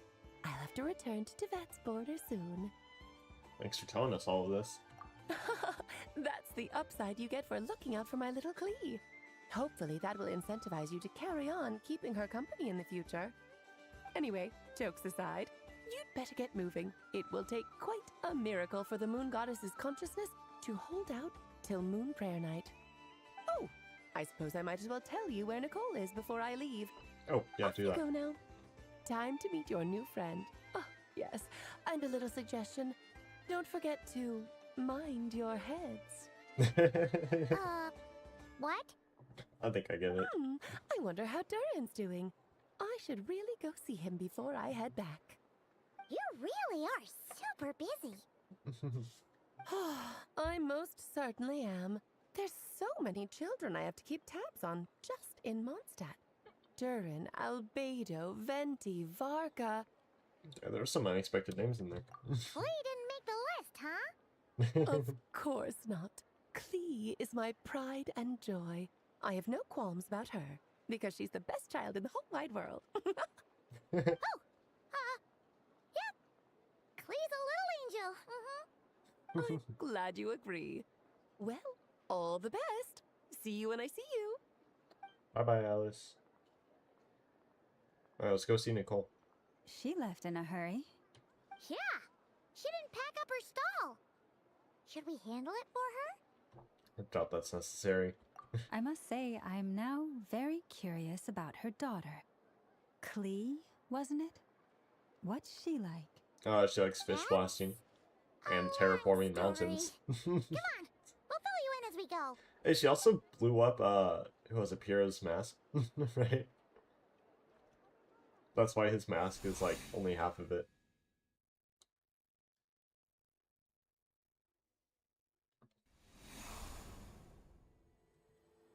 Did she just miss us?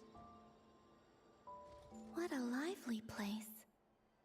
I've never experienced Nasha Town like this before. Hey, you old geezer! Your hammer's rusted through! Who are you calling old geezer? Are they quarreling? I'm looking right at him! You've really gone downhill since giving your daughter free reign in the workshop. Can you even swing a hammer anymore? It shouldn't take you days just to fix a single chair. You might as well use that hammer to massage my back for all the good it's doing. Don't run your mouth, or you'll get a back massage that'll put you in bed for the rest of your life. Look, the materials haven't arrived yet, all right? You know how busy it gets in the days before Moon Prayer Night. I'll bet you send all the materials to your little princess. Blood's always thicker than water, huh? All right, you've made your point, Uncle Koski. As soon as the materials arrive, fixing your chair will be the #1 priority. And Dad, if you've got time to chat, why don't you lend me a hand, See? Lolka knows what the score is. I guess they're friends. But the way they spoke to each other was so ugly. Then again, it wouldn't be the first time I've seen something like this. Columbina! Sing outside my door in the middle of the night one more time, and I'll unscrew your vocal cords. You hear me? Oh. No, what the heck? Zentrone. That was... So that was her way of trying to be friends with me. What a pity. I won't get the chance to say any ugly things in reply.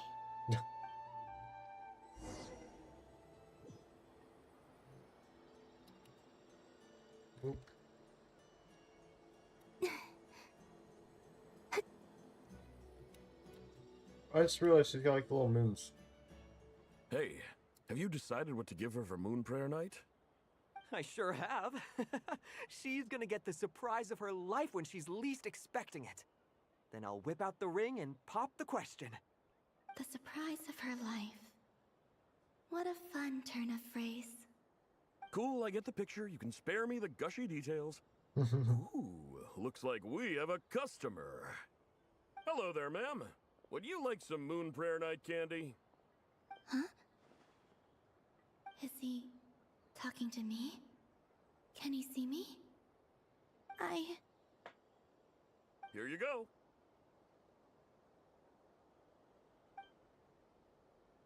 Oh. Nope. Come back anytime. Right. Now, where were we?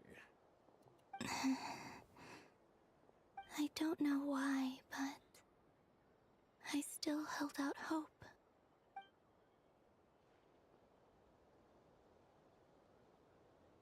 The most important thing right now is to find that mage. This name thing seems super important too, but where do we even Marcus start here now. looking? I'd better go pay the Fatui a visit. The Fatui. Oh.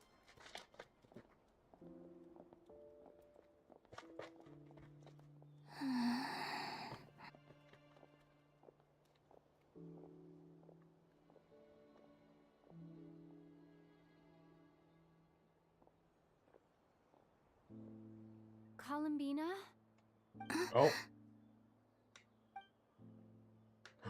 I didn't feel her presence or something.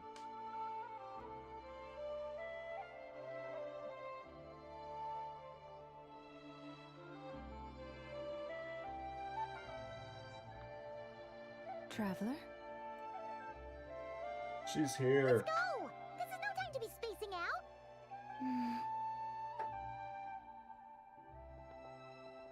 Columbina, just, follow me.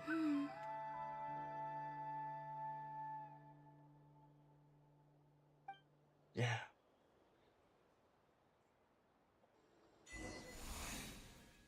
Maybe it's not so bad just quietly staying by their side like this. I like the little transitions that they're doing. Look for the mage Nicole.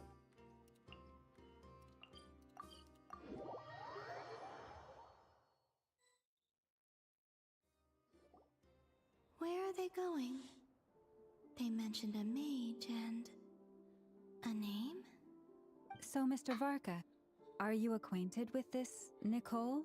Or should I call her Mage N? Ah, not really. We've never met, though she has come up in conversation. From what I've gathered, Alice kinda took Nicole under her wing. Taught her how to speak in a more ladylike fashion, that kind of thing. Huh. Hard to imagine Alice as an etiquette coach. Yeah, Alice is a larger-than-life personality, I'll give you that. But then again, that's why she's able to draw such an eclectic mix of people into her inner circle. If I remember correctly, Can I grab something being really an quick? interesting person is actually one of her main entry requirements. So, if you ever wanted to join the Hexenzirkel, I'm sure you'd both be eligible to apply.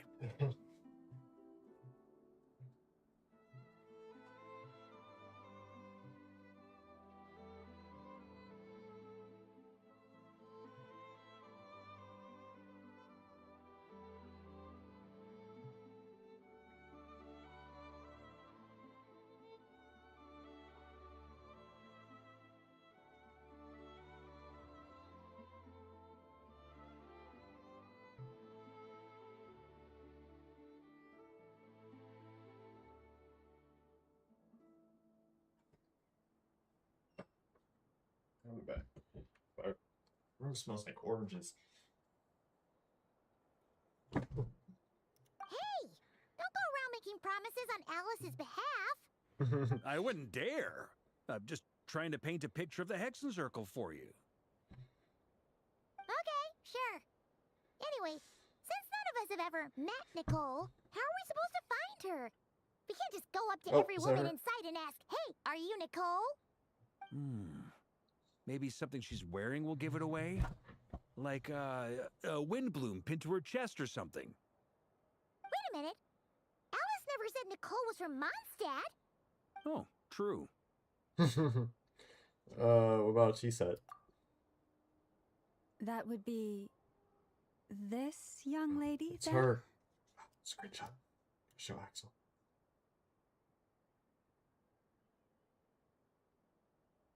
Hey there. Sorry to disturb you, but are you Miss Nicole? Varka, Knight of Boreas of the Knights of Favonius. Alice might have mentioned me before. Mm-mm. Oh. Ah, have we got the wrong person? Sorry. Well, this is awkward. When I shook my Oh. head, I meant, no, Alice Let's- hasn't mentioned wait. you before. Oh my god, that's cool.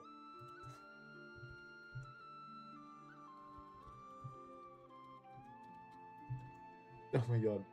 Well, I'm like sending this to Axel. Huh? Where is this voice coming from? My apologies.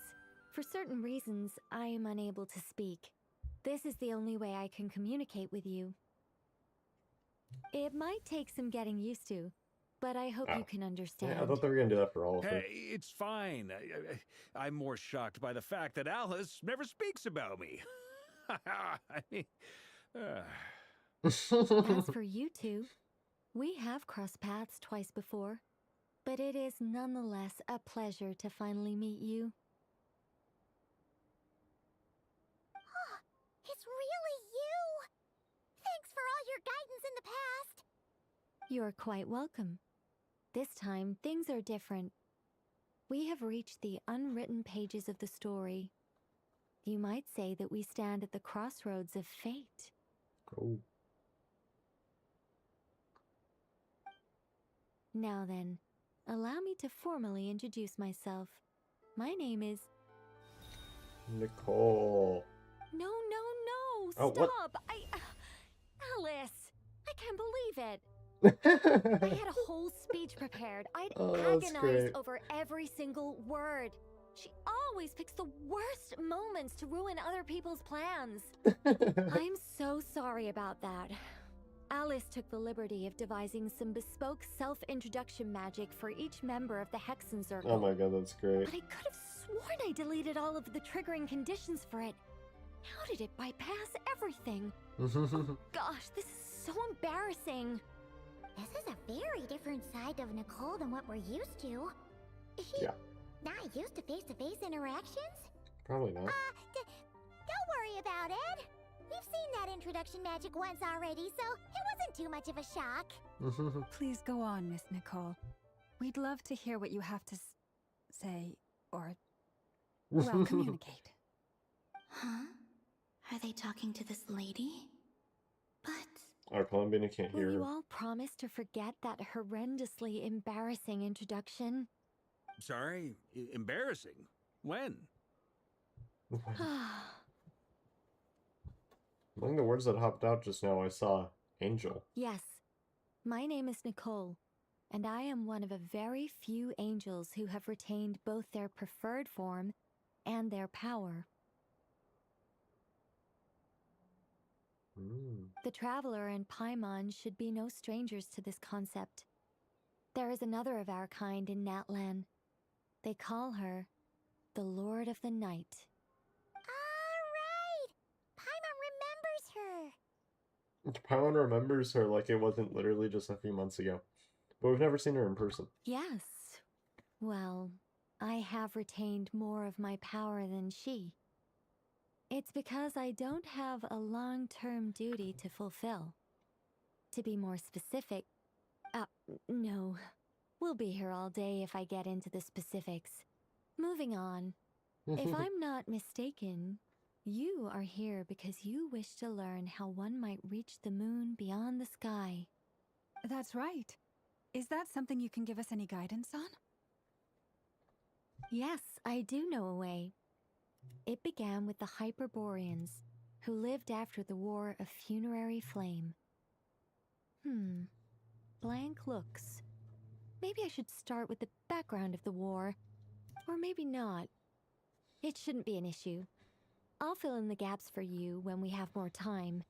Anyway, after that war ended, the three moons retreated to beyond the false sky. The Hyperboreans were humans I once aided.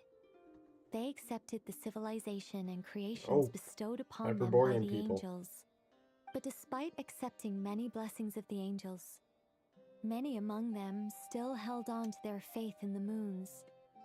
They were reluctant to accept the new order. Even after the War of Funerary Flame, they sought to contact the moon goddesses beyond the sky and receive their guidance. But all three had passed away by that point.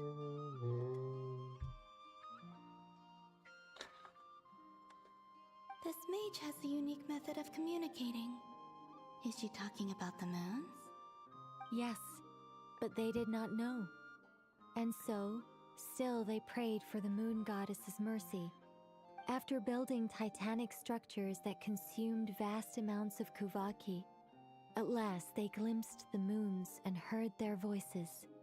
But of course, they were gravely disappointed.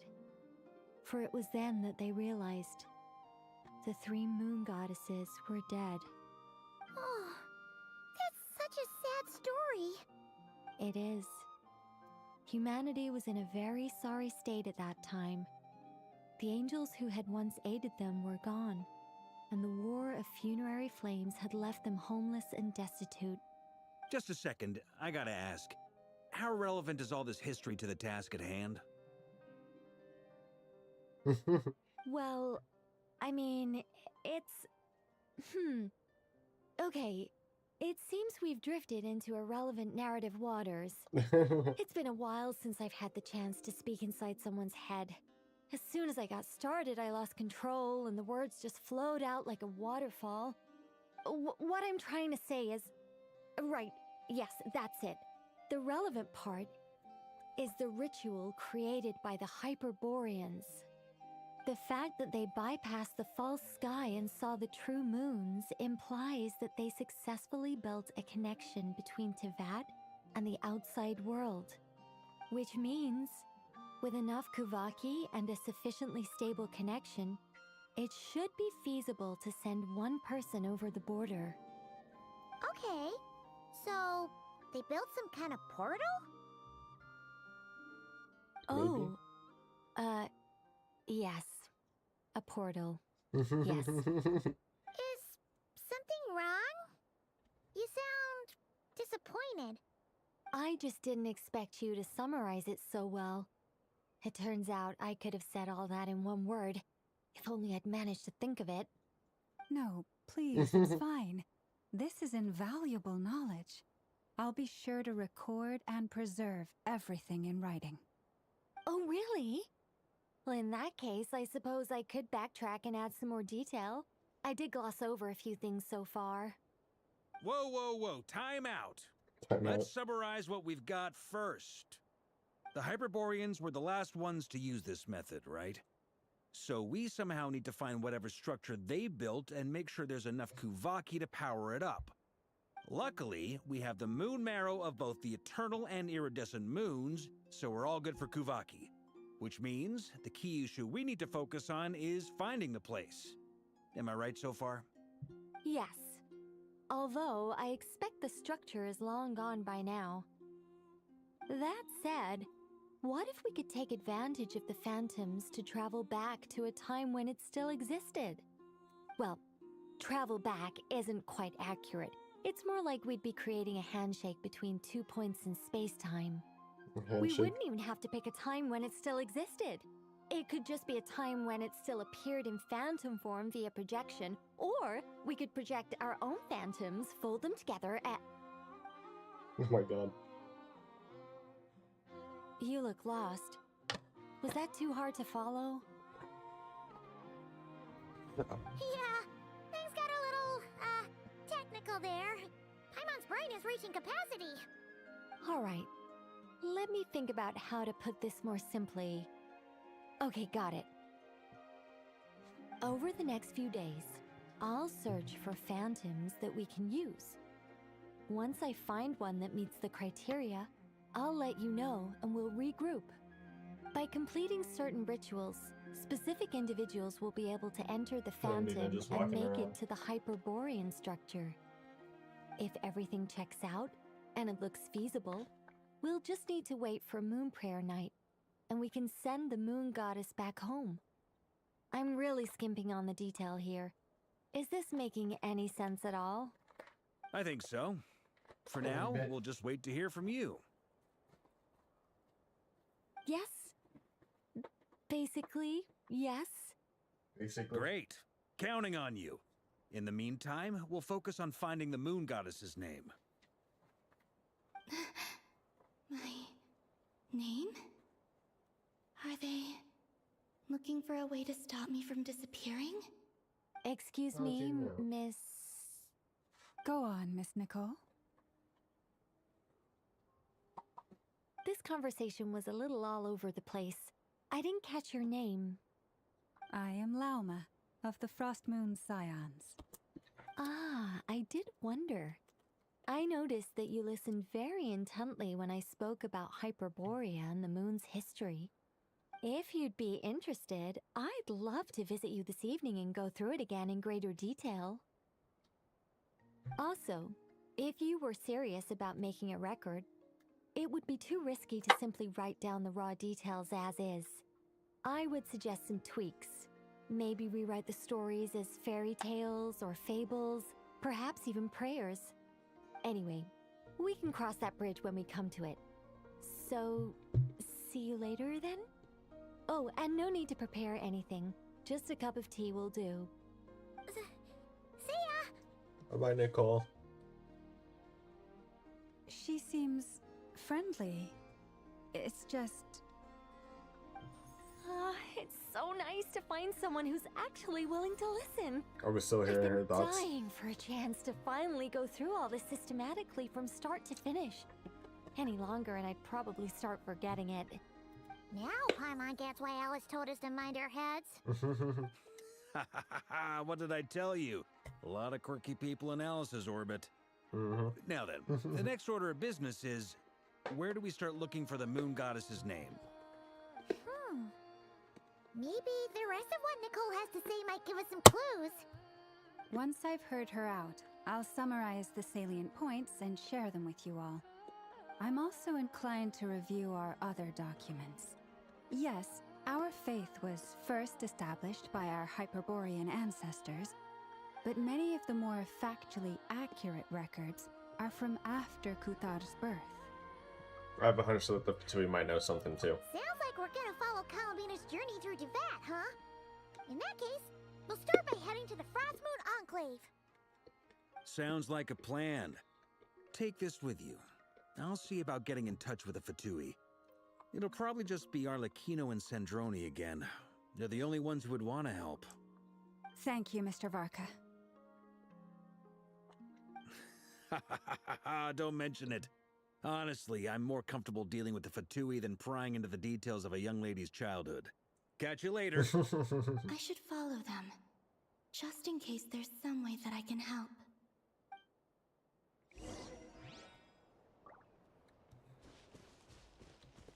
Search for information in the Frostmoon Enclave.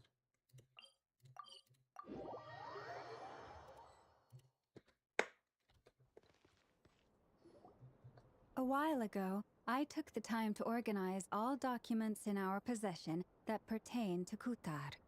What you see here is the material I consider reliable. Hmm?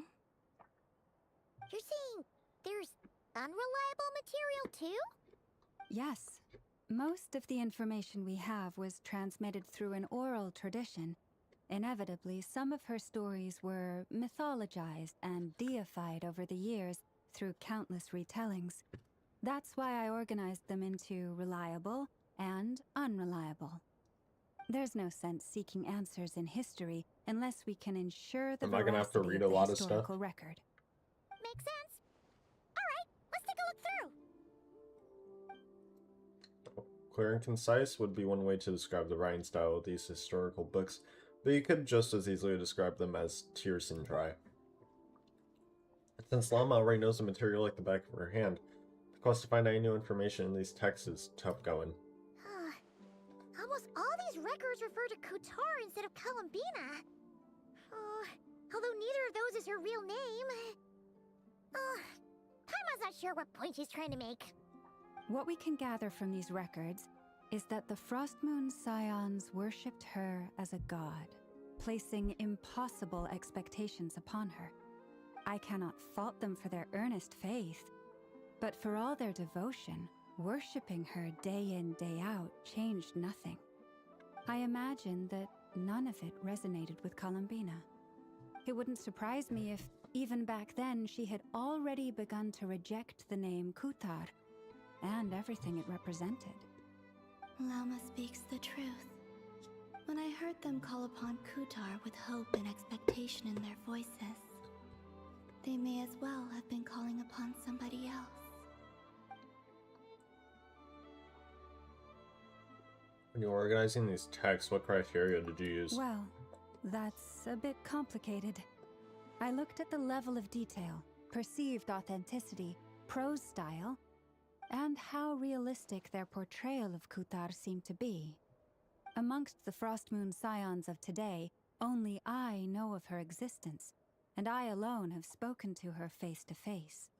As such, I know that there are certain things she simply would never do. That being said, I have sensed some changes in her lately. Changes? Me? Seems like this is getting us nowhere. For what it's worth, why don't we check the unreliable sources too? Sure. Give me a moment.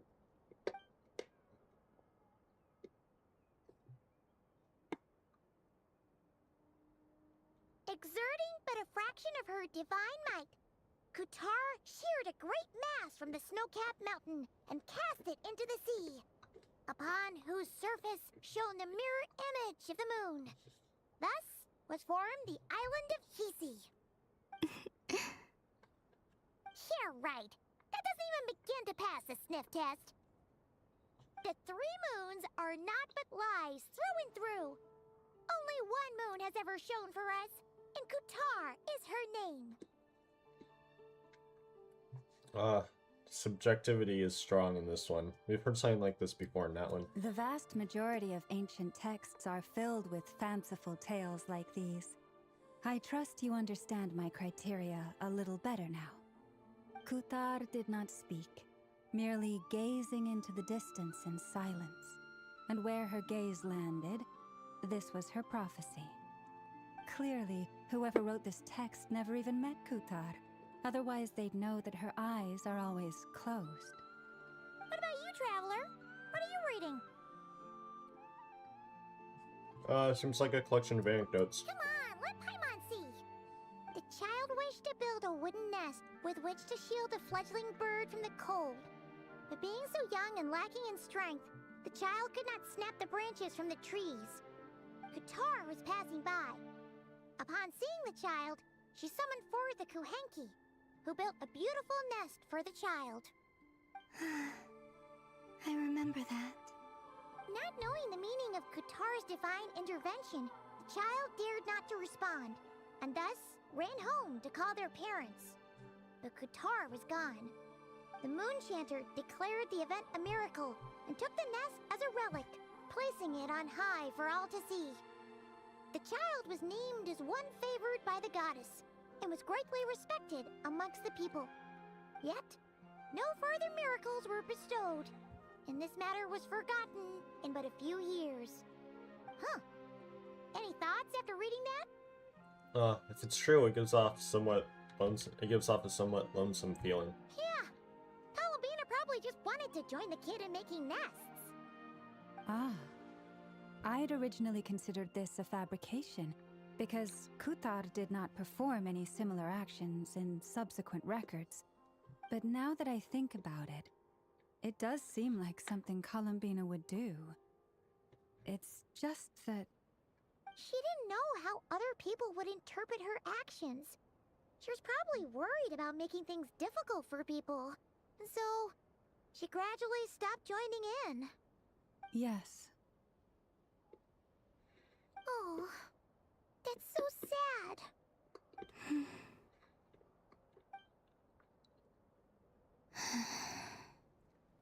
And now, I can make no such gestures of warmth, even if I want to.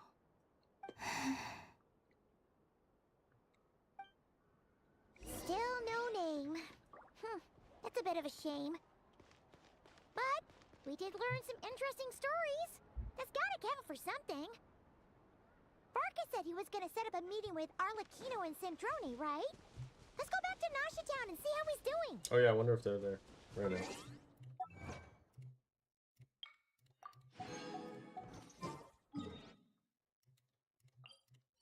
Boop, boop, boop, boop.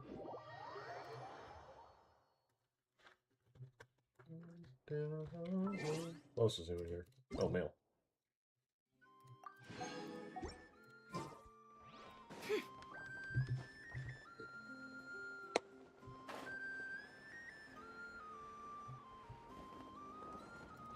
Oh!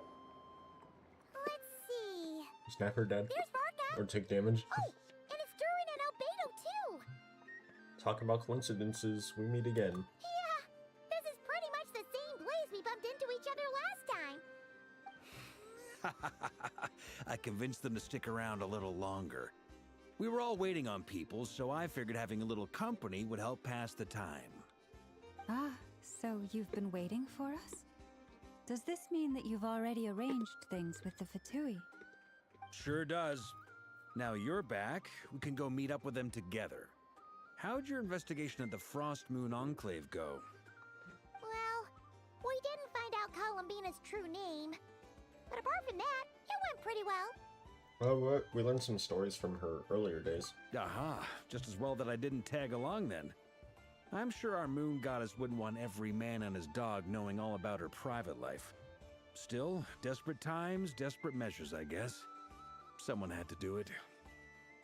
So, Barca was waiting on us, but what about you two?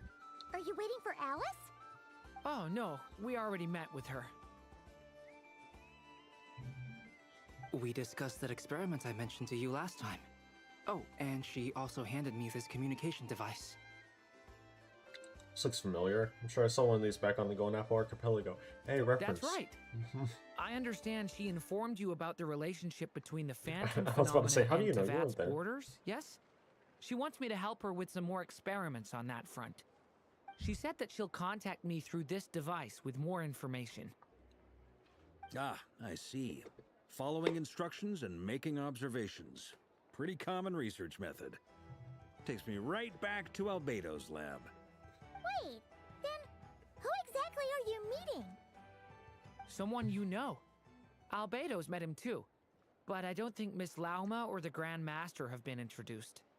Introductions are overrated. Hey! Especially in cases like this. It's you! Wander! So, it's not like the academia has prohibitions against going abroad.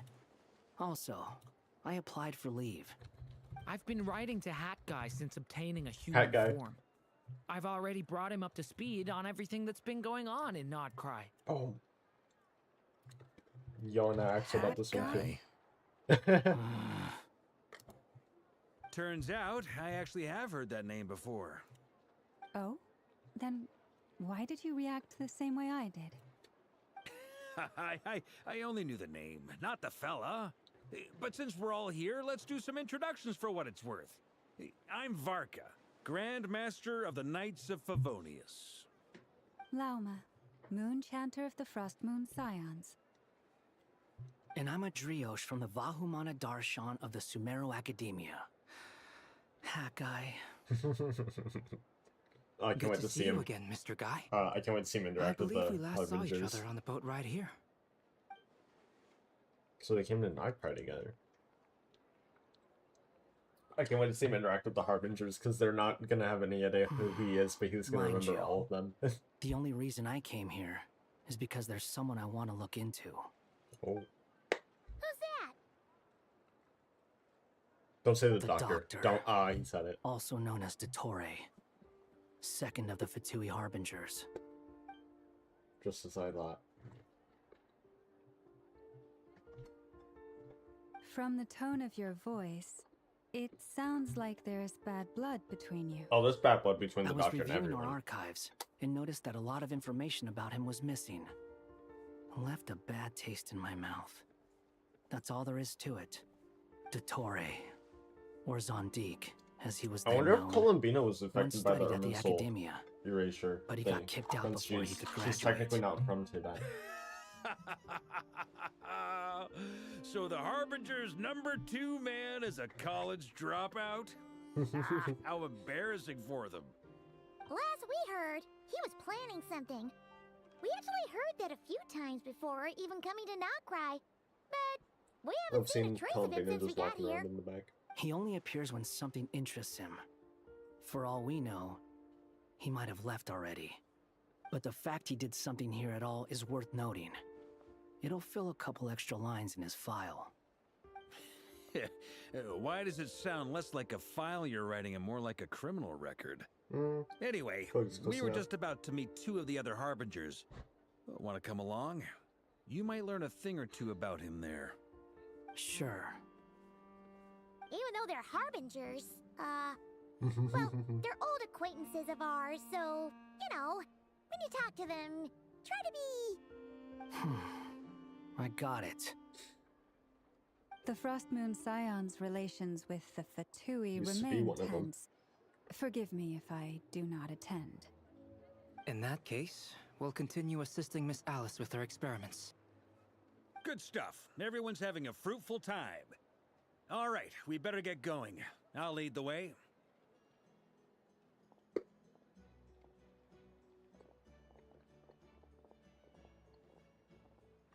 Hey, Wander. Oh? Are you here for revenge? Well, yeah. That's obviously part of it. But I'm not the only one who has a score to settle with him. Kali walks Neither out. you, nor Lesser Lord Kusanali, nor I want to see him meddling with things again. Fair enough. One other thing. When we return, let's talk about Columbina. What's the hurry? Don't worry. Pigeons always know which way home is. Oh. Oh, never did. After the conversation ends, the group splits into 2 teams led by Varka and make their way to the Bukaki at Bukaki Experimental Design Bureau. There they You are. made it. Who is this? A scholar from Sumeru. They call him Hat Guy. He's an old friend of the Travelers. Hold on. Who's this guy?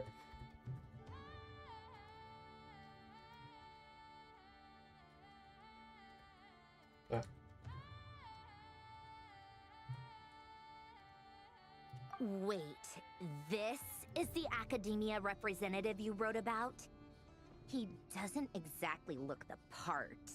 I believe this will prove my identity. You'll notice it bears the seal of the Sanctuary of Surasthana. Well, what do you know? So it does. All right then. My mistake.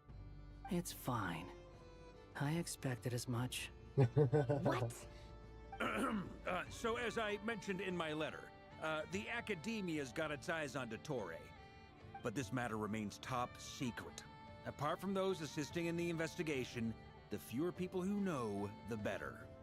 Archon like, yeah, go get him. I'm here in Nod-Krai to pursue my personal academic interests. Gotta say, Varka, you did pretty well to keep all this under wraps for so long. Sounds like you got in touch with the Academia about this way back. You flatter me. You're all harbingers. What reason would you have to disclose information about Dottore? Where do I even start? Remember that time we fought Rerir at Star Sand Shoal? He sure let me have it then, didn't he? I'll bet Dottore had that all sketched out, with me as his convenient little pawn. He could not care less about us if he tried, but hey! The feeling's mutual. Does Dottore really strike you as the sort who values his relationships with his colleagues? Nope, I'm sure you all hate him. Fair point. Definitely not. Which is why I always keep my guard up whenever he starts making suspicious moves. To that extent, our motivations align. On top of which, I consider you trustworthy people. Now, back on topic. In the wake of the Reikir of Solnari episode, Sandrone and I grew suspicious about Dottore's complete inaction during the entire affair. So we tried to find out what he'd been up to, but unfortunately to no avail. He never lets anyone in on his plans. The more he cares about something, the more secretive he gets. Indeed. Perhaps he believes that by keeping a low profile, he can avoid trouble. But that trick isn't going to work on his colleagues. Yeah, I mean, he's been researching the ancient moon's remnants. And he's been trying to get his paws on the moon marrows. Only an idiot would believe he doesn't have something more planned. With this in mind, I returned to Snezhnaya and relayed my thoughts to Her Majesty the Tsaritsa, entreating her to have him recalled. That's pretty direct. Did the Tsaritsa agree? I mean, clearly not. Yes. Oh. I made it abundantly clear that the Fatui's business in Nod-Krai is almost concluded, and we do not need 3 harbingers in this territory. Her Majesty concurred. Accordingly, Dottore has returned at her orders.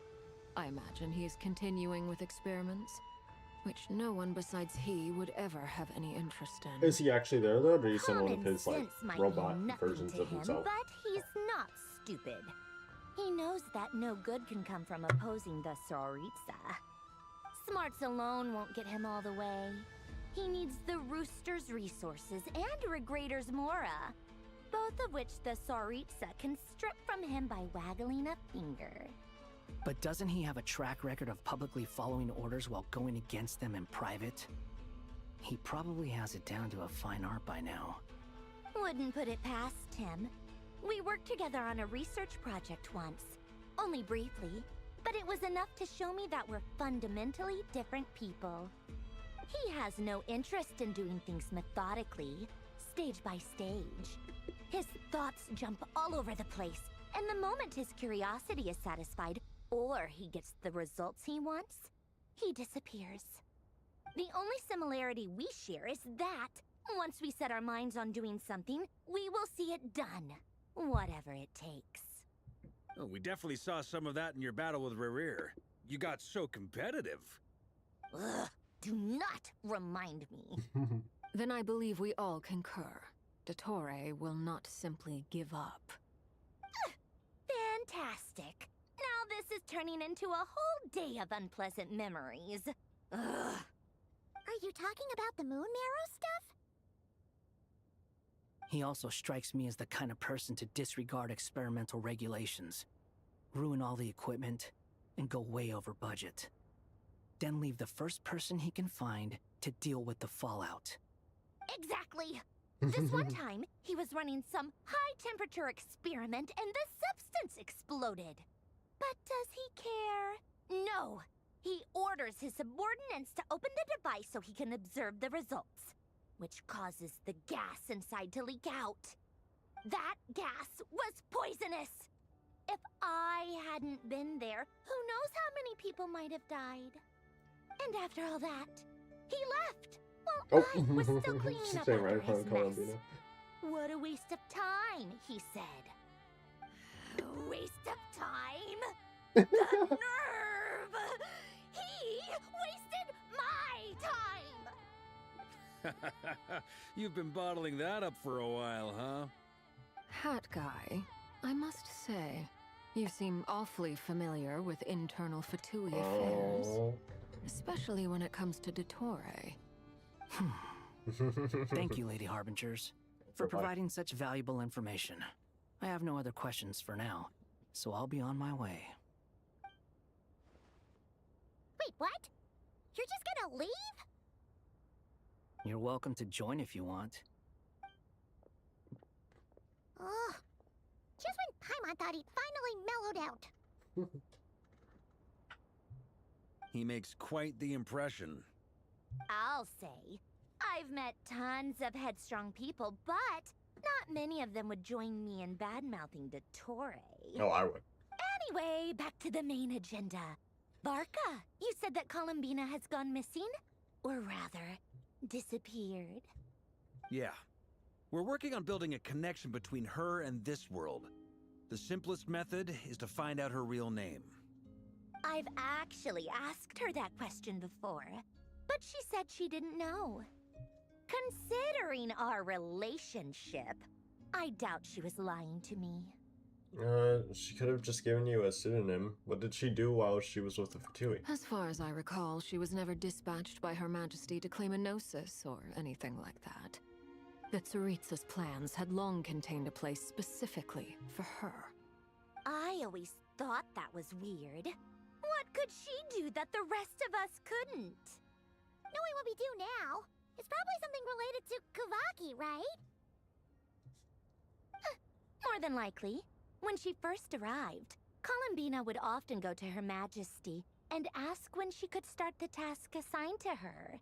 But Her Majesty always gave the same reply. The time has not yet come. So she spent her days in Snezhnaya doing basically nothing. The Tsaritsa has summoned a beautiful blind maiden to be a harbinger, giving her the third seat by virtue only of her enchanting voice. It was a dumb and stupid rumor, but the reality of the situation made it hard to refute. And what happened after that? I imagine she stopped caring. She no longer seemed to care why she had been recruited, and Her Majesty never gave her any missions, so she just continued to sing in the flower garden. For my part, I was busy. So busy, in fact, that watching someone be that idol had me fuming. But still, I got the sense that she had long been used to a life of other people claiming she was needed when she wasn't. I just felt that having a place to stay would cost me something eventually. And so I waited quietly for the day that I would have to pay the price. And on the other end of that spectrum, you had me. Someone once told me that I had the lousiest work and the toughest luck. That's a good way of putting it. I forget who said it, but those words have always stuck with me. Sounds like something Wanderer would say. No wonder. But you've done your job exceptionally well all this time. Because at heart, you are a conscientious person. Thanks for telling us all this. What is it?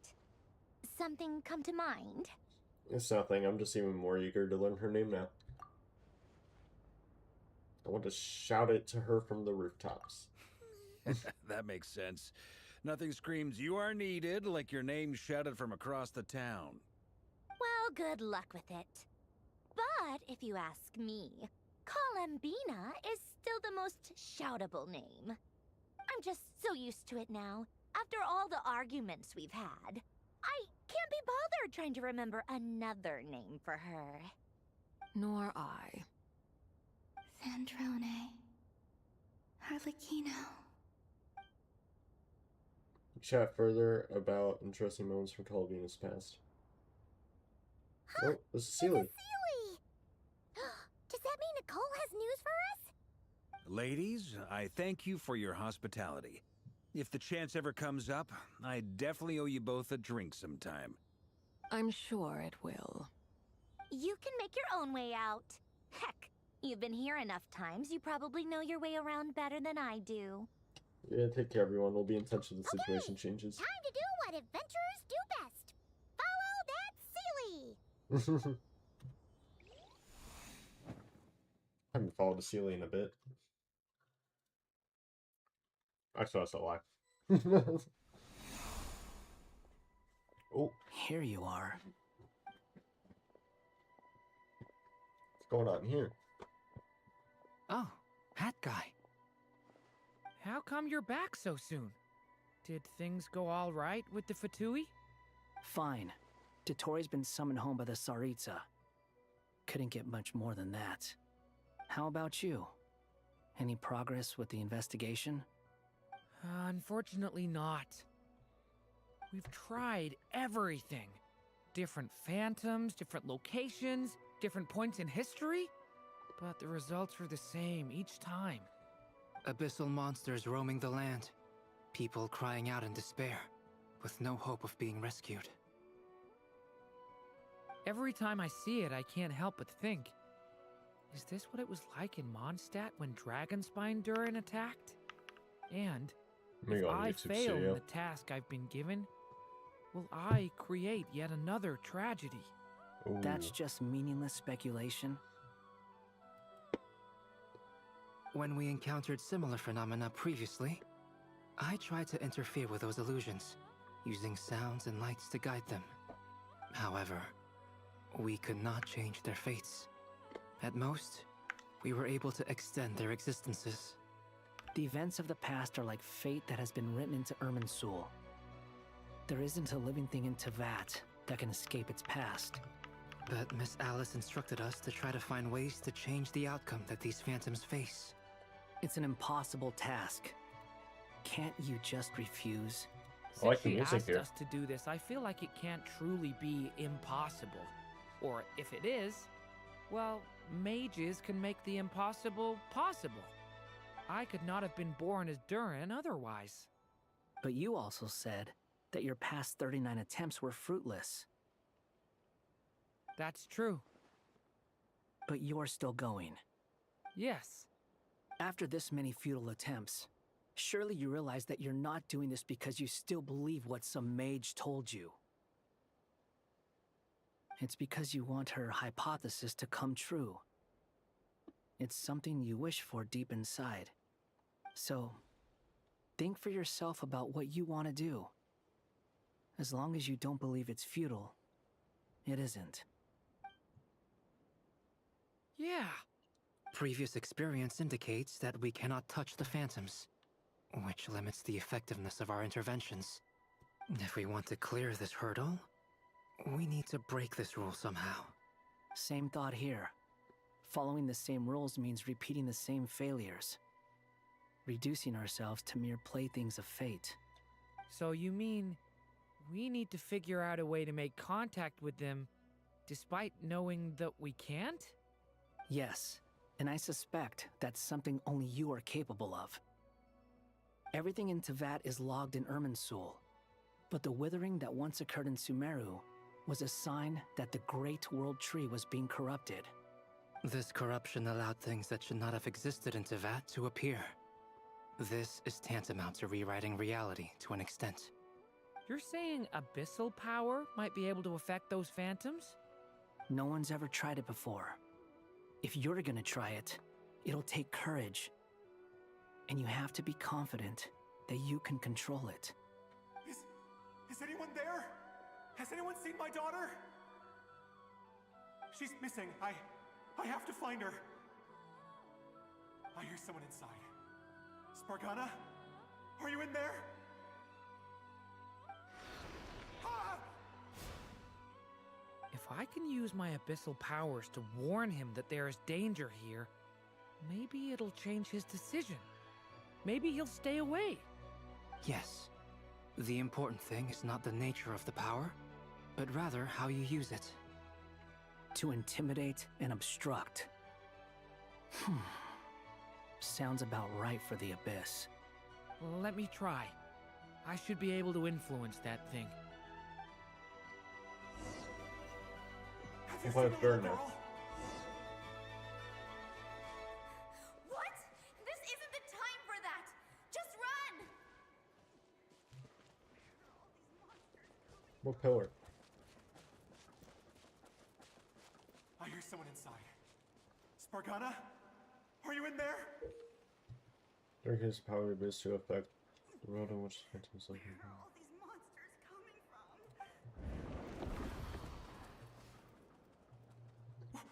What is this? Looks dangerous. I should get out of here. I don't want to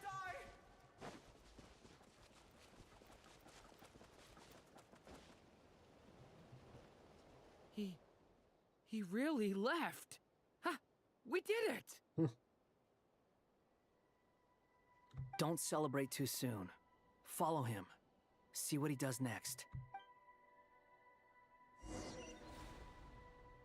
Monsters approaching from the front. You need to stop them and create an opportunity for him to hide.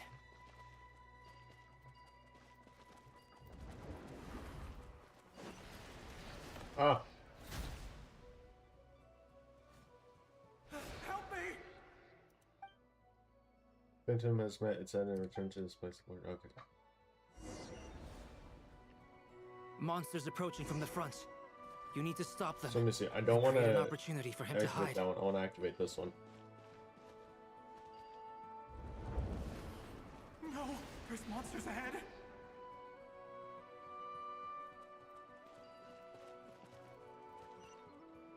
Wait, is that the barrier I saw earlier? Why is it appearing now? It's as if someone's controlling it. Let this monster pass. The monsters are gone.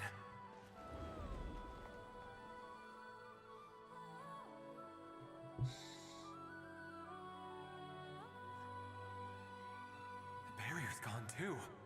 How odd.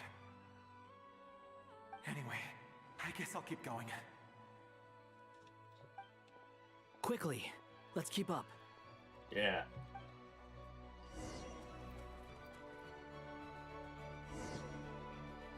Wait, there was someone else here? Don't go any further. We've got anti-monster traps laid out everywhere. But my daughter must just be up ahead. I have to go. This way's blocked. What explosives? Oh. We might be able to use the explosives over there, but we need to take care not to hurt him. I'll use the barrier to keep him at a safe distance. This barrier seems to be helping me somehow. Hey, wake up! Oh, no good. Gotta keep moving ahead. Oh, we're going this way.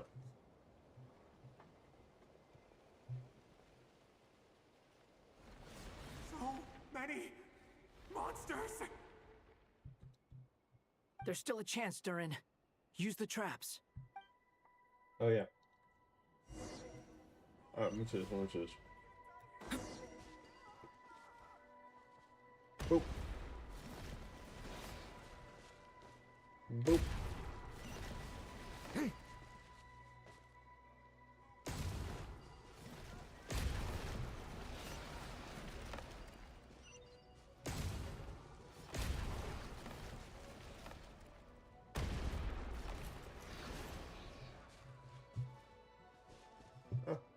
Oh, Susie. This is a new development. I've never seen this happen before. We might just be able to save this person.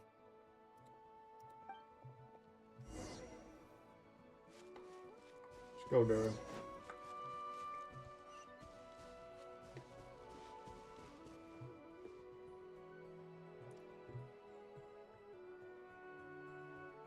there. Have you seen my daughter? Spargana is her name. She's carrying a large backpack. Get out while you still can, you fool. You won't find any survivors here. But I can't just leave her here. She must be so scared right now. Sorry. Wish I could help, but I haven't seen her. You'll just have to keep looking. Okay, thank you. If I do find her, I'll get her to shelter and come back for you. Don't bother. I've got nowhere left to go. What's that noise? Monster! No, if he goes inside, he'll be walking into a trap. Let's try this once more. This time, we have to stop him. The rescue has reached a dead end. All that can be done is to wait for another chance. Hey! Why? How will I know where Spargana's gone like this? Just keep going. You know what? I'll trust this strange barrier. It's gotten me this far after all.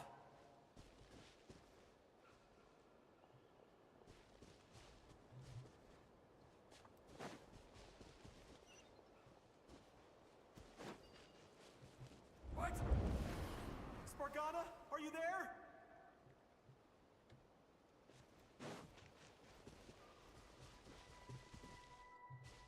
No, she's not over here. Keep going. Don't go in there, though.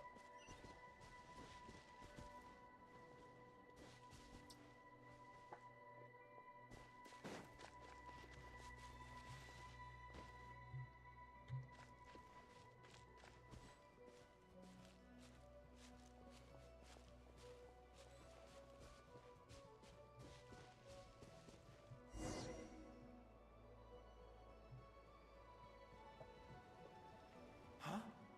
That looks like one of my daughter's books. Thank you. Thank you. Yes, it's one of hers for sure. That's her name on it right there. She left her backpack here.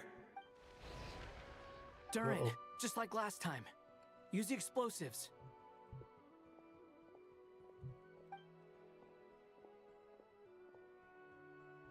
Ooh. Boom. Boom. Boom. Boom. Boom. Boom.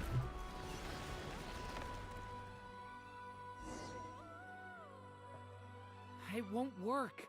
There's not enough left. If he makes it in, he'll die. But then, this clue could be the key to him finding his daughter. It might not be the only one. Better he misses that clue than loses his life. I guess so. Lock the gate ahead. Okay. Stop him, Durin. We can't let him get any further in. That's my daughter's book! She's passed this way! Why? Why won't you let me go in? Because you'll die. I've searched and searched and searched just for this! But how will I find her without any clues? I no longer have anywhere else to go.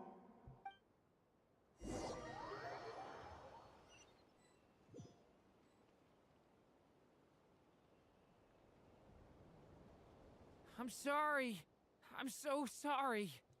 He refuses to go anywhere else. Whether he opens this door or not, all that awaits him now is death. We couldn't change his fate. Albedo? Hat Guy? Let's try one more time. I don't know how we're gonna do this, but I don't want to give up either.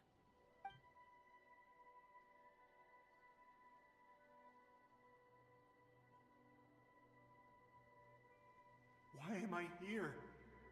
What's going on? All these scenes running through my head. Where are they from? Huh? What's going on? His reactions have changed. How many times have I... What's happening to me? Huh? Oh. Wait, who are you? You can see us now? I feel like I always could, but that I only just realized you were there. I'm sorry, I don't know how to describe what I'm feeling. But you were the ones guiding me using that marked barrier, right? I haven't done anything yet, but those monsters, those deaths, they feel like memories. Like things I really did experience. I won't find my daughter. In fact, I'll ultimately die trying to find her. Isn't that right? Well, no, it isn't. Yes, it is. Even so, we're trying to find a way out of this. You've not seen my daughter either, have you? It seems she really isn't here.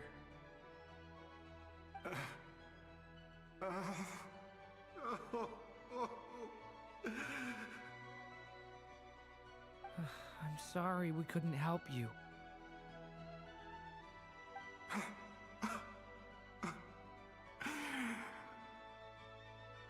I'm just tired.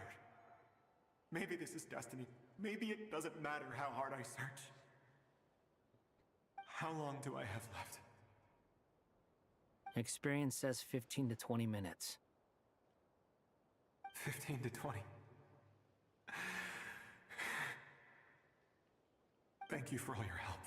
Let's rest a while. You look exhausted too. Now's not the time for you to start pitying us. It's not pity. I'm just realizing that I've only got 10 or so minutes left. You know?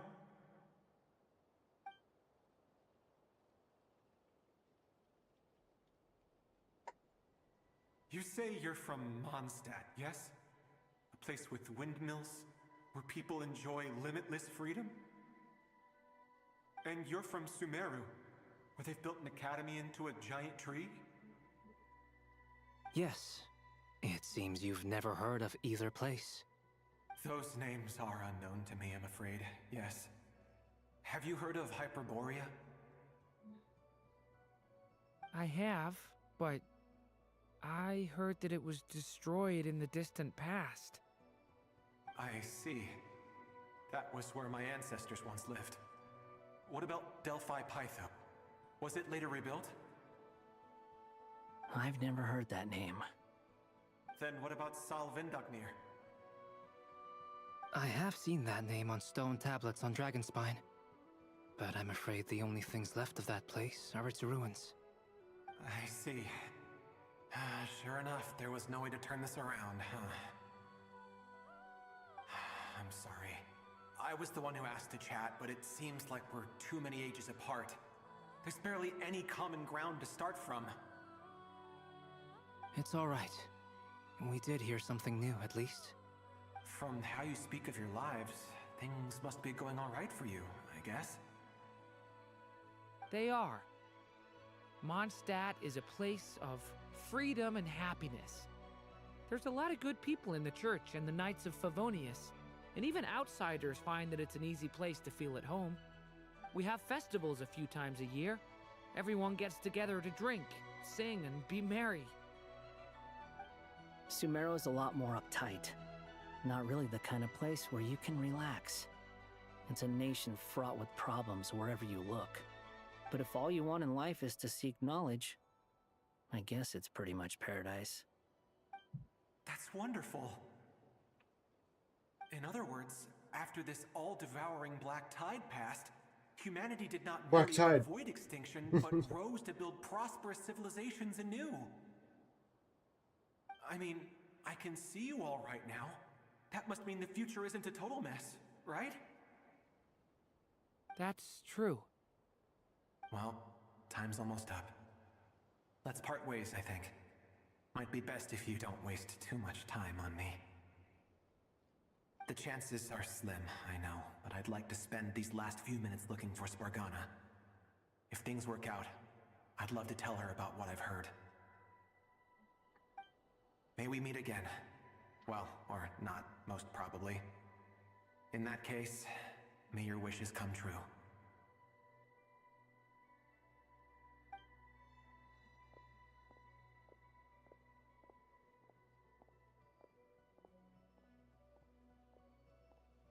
He's gone. In a few minutes, he will meet the end that was his to begin with. The ending of this tale did not change, but I believe that we've just made the most progress we have yet. May your wishes come true. If only it were so simple. Hat guy, could I ask you a question? You've never talked about your past. It seems complicated, and it weighs heavily on you, too. Would you be willing to tell me about it? I mean, sometimes it's better to get things out in the open. Take that guy we try to help, for instance. At least he said goodbye with a smile, right? I know about Albedo's past. Our experiences are very similar, and he created me. As for you, you're my first friend, and you've witnessed every step I've taken. But by comparison, I know nothing about you. Either way, I mean, we're still best friends. But if I knew more about you, I might understand your thoughts Come a on, bit tell better. him about the heart I've injury. told you about myself. I'm a student at the academia. And what did you do before that? Prepared for the entrance exam? All right. If you really don't want to talk about it, I won't press you any further. Yeah, it's all done. I was a puppet built from the branches of a white tree, using technology left behind by the Conrian schools of mechanical engineering. A white tree? You mean an Irminsul tree? Yes, a branch of Irminsul that was once connected to the main tree. So you had a human creator too? I wouldn't say human. But my creator abandoned me after deciding that I was a failure. After that,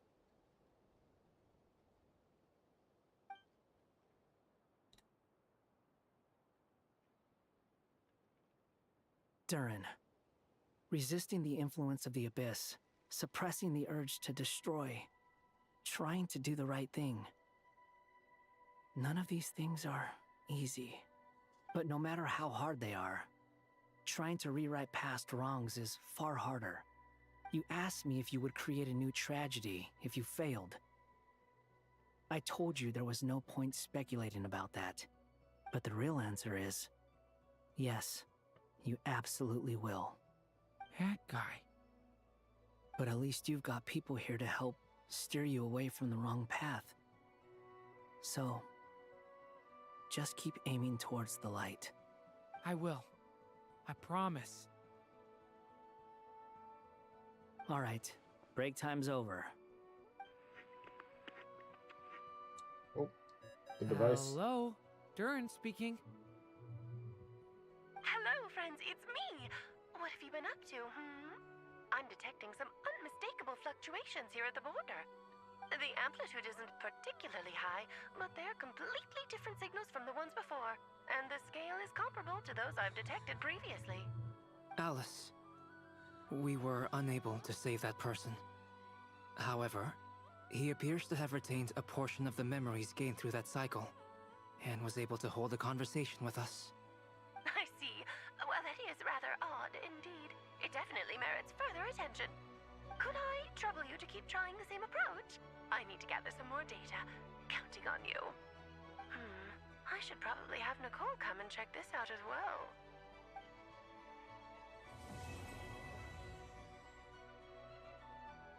That was good.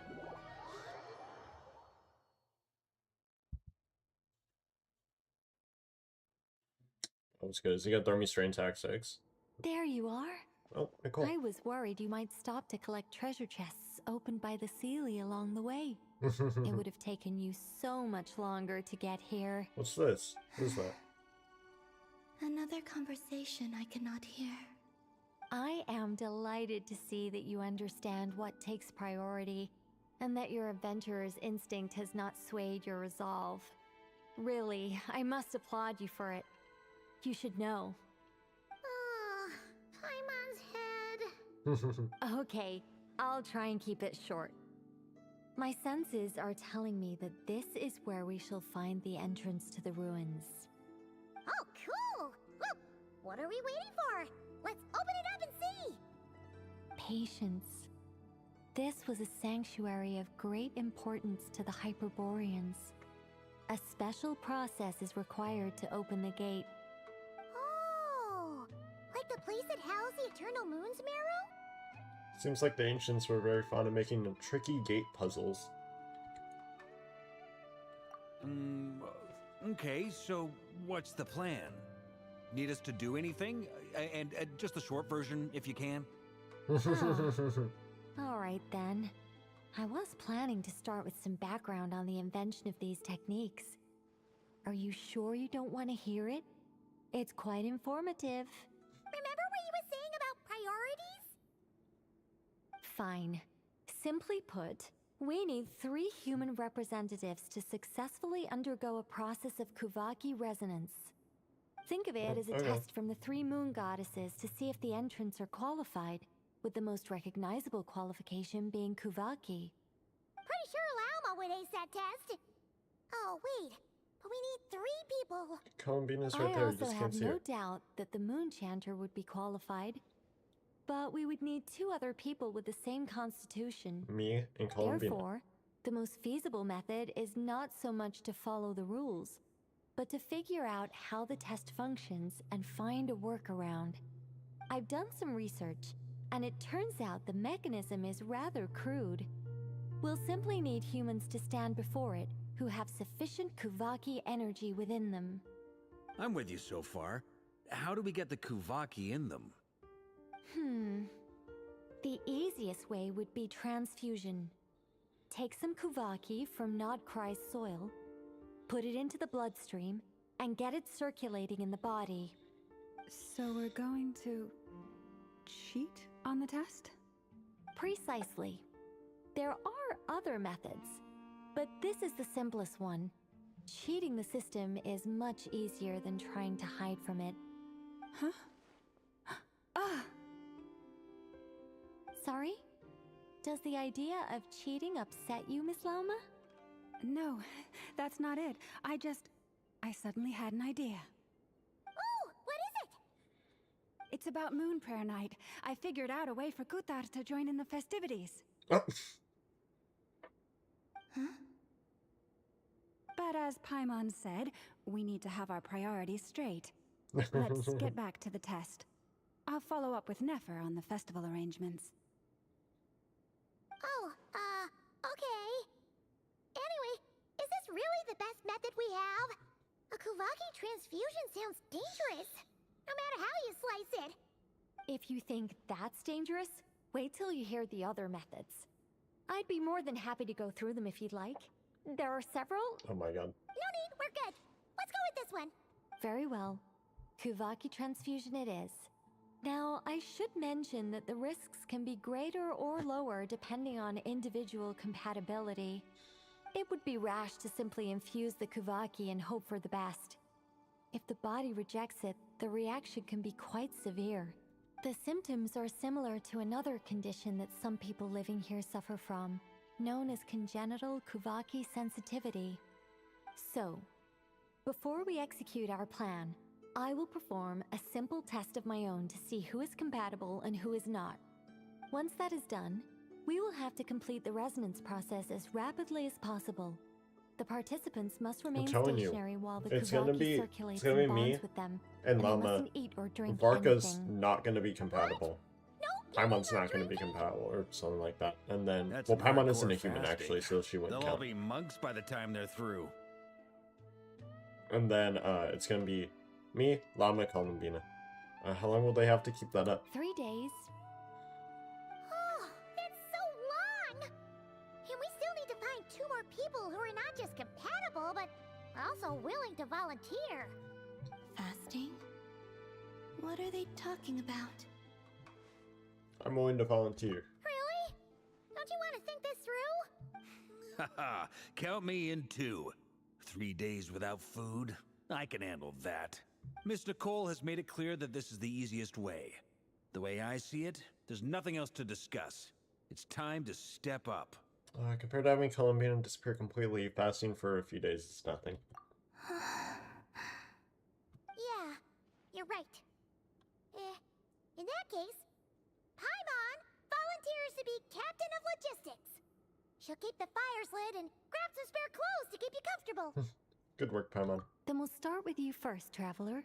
Please step forward.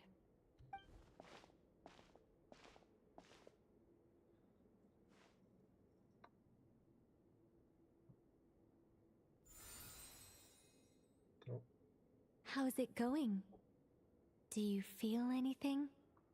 No. How about now? Nope. And now? Still nothing. What about now? Did you do something? You guys, it's not a competition, you know. All right, I'm officially impressed. Even as a descender, you can withstand far more than I imagined. It's like I summoned a giant stone titan to arm wrestle you, and your arm hasn't even moved an inch. In my last attempt, I infused 5 times the amount of Kuvaki required. That much? Yes. Safe to say, compatibility won't be an issue for you. You're eligible to join. You're next, Mr. Varka. Sure, here goes nothing. It's not compatible, I'm I'll calling start where we left off. 5 times the required Kuvaki dose. it. Straight away. Whoa, whoa, whoa, hey, wait a minute. How's it going? Ooh, no, not great. I kind of want to puke. Feels like I've been drinking too much. A few bottles of wine, then a big stein of Dark Horse. Some hard liquor from Liyue mixed in. You think this is funny? I just lost to a young lady in an arm wrestling contest. I'm never gonna live that down. My apologies. I'll lower the concentration and try again. Oh. How's it going now? I'm not as dizzy as last time, but I can still feel it pulsing around. In that case, you wouldn't be an ideal choice, Mr. Varka. Let's try someone else. Okay. Let's go ask some of our other friends then.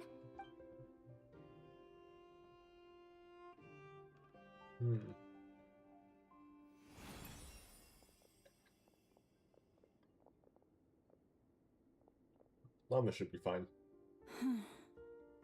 No surprises here, Miss Moonchanter. You're perfectly compatible. You may join. Never. Nope. I'm getting a slight headache. Shame. You were so close. Yoda. Nope. Whoa! I'm itching all over! Allergic reaction. We can't have that. Huh? I know. It's gonna be I know watch. Well, are you gonna start a what? The Hexenzirkel is an organization that cares for and protects children. We will not have them do dangerous things. Not even tests. If it's a robot, would she count? I thought you said human. Is something the matter? The candidates have to be human. Yeah. I guess that rules me out too. Huh. Everyone except the Moonchanter got beaten. Guess I don't need to feel so bad after all. I mean, looks like this isn't gonna be as easy as we thought. Perhaps I could ask for volunteers among the Frost Moon Scions. No, it's gonna be Colin Vino. I'll see about talking to some trusted Lightkeeper colleagues. Itlua springs to mind. Oh! In fact, That I guy- think we had some former Frost Moon Scions think it comes out join our next update. ranks recently. Can you give me the scientific explanation for how the test works? I can probably make some kind of test bot. Then we can just zip through Nasha Town, going up to people and pressing a button to check their status. Wouldn't that be way easier? No. Wow! No elaboration for once. Wow. How about I contact the Knights of Favonia's garrison in the Wave Chaser plane? Shame that Lohan's already left. And that guy's even tougher than I am. I got. Strange. I The mean, moon like, goddess is clearly icebreaker revered mints. by many people. So why is she on the brink of disappearing? I like bit one. She mentioned that the world has rejected her from the very beginning. And when we fought the Rakhir of Salnari, it seemed like she exhausted her power for our sake.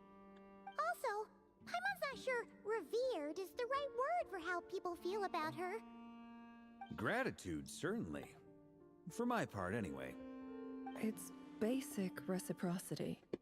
She helped us, so she deserves our help in return. Before I just announced the Danny Phantom Club? Even though she looked like she didn't care, she still saved a ton of people, including me. A review of the relevant data leads me to conclude that Miss Columbina is a good person. Yep, you bet! They really think so? I'm super surprised that Columbina isn't her actual name, though. I think it really suits her. It's light and graceful and... yeah, just a really pretty name. I know, right? Is that her name? Unfortunately, that's not our decision to make. Columbina. That was the code name the Fatui gave me. But it also came up in the song I heard when I was born. I want a screenshot. It's gonna be fun. This is funny to me. And Axel. But is that really all there is to it? What do I truly think of my own name? Is there anyone left who will still call me by that name? Just wanted to pick whichever name took my fancy. Why did I pick Columbina? Maybe because I felt that she never wanted to become Kutar and be worshipped as a god. Moon Prayer Night is getting closer by the day. We're running out of time. We need to look for other candidates. Then allow me to try. Huh? What are you doing here? You contacted your friends via the Adventurers Guild.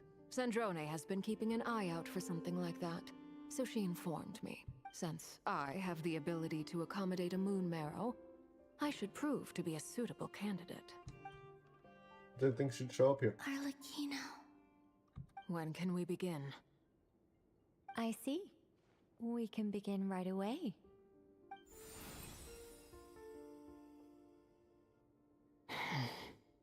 How was it? Did you feel any discomfort? Not at all. Then it seems we shan't need to look for additional candidates after all. Great! Cool. Alright, like Paimon said, the rest of us can take turns making sure the three of them stay warm and comfy. Then, my job is to take care of the caretakers. I will ensure everyone receives food and accommodation. Let's do this. No time to waste. I'm ready as well.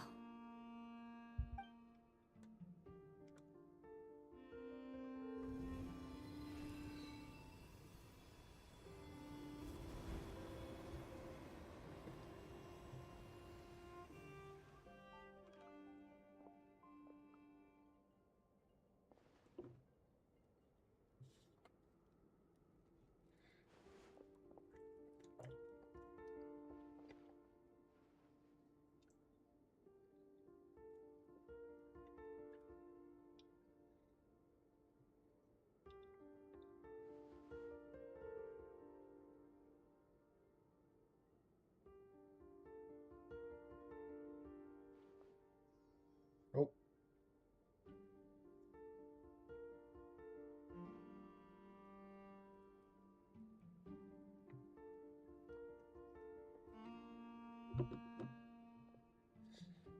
The work is done. The sacred scroll shut. The stars grow dim. The people silent. I thought I finished Act 5. Why did it, like, sets, just throw me straight The silver in? moon rises. O path to the temple, appear now before us.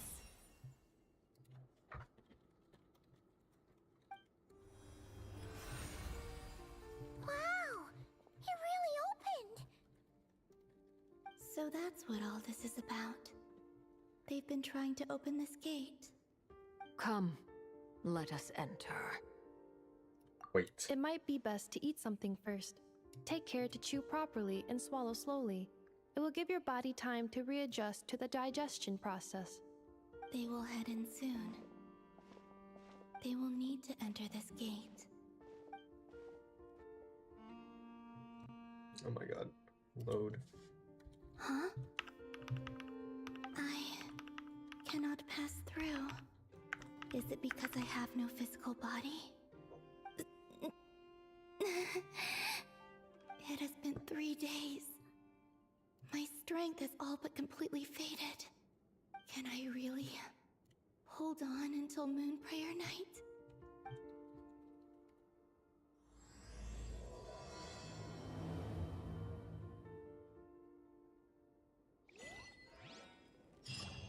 Bam. Okay, and that is the end of Act 5, beginning of Act 6. I do not have time to do Act 6. So I'm gonna end the stream here, and then we'll do Act 6 maybe tomorrow or something.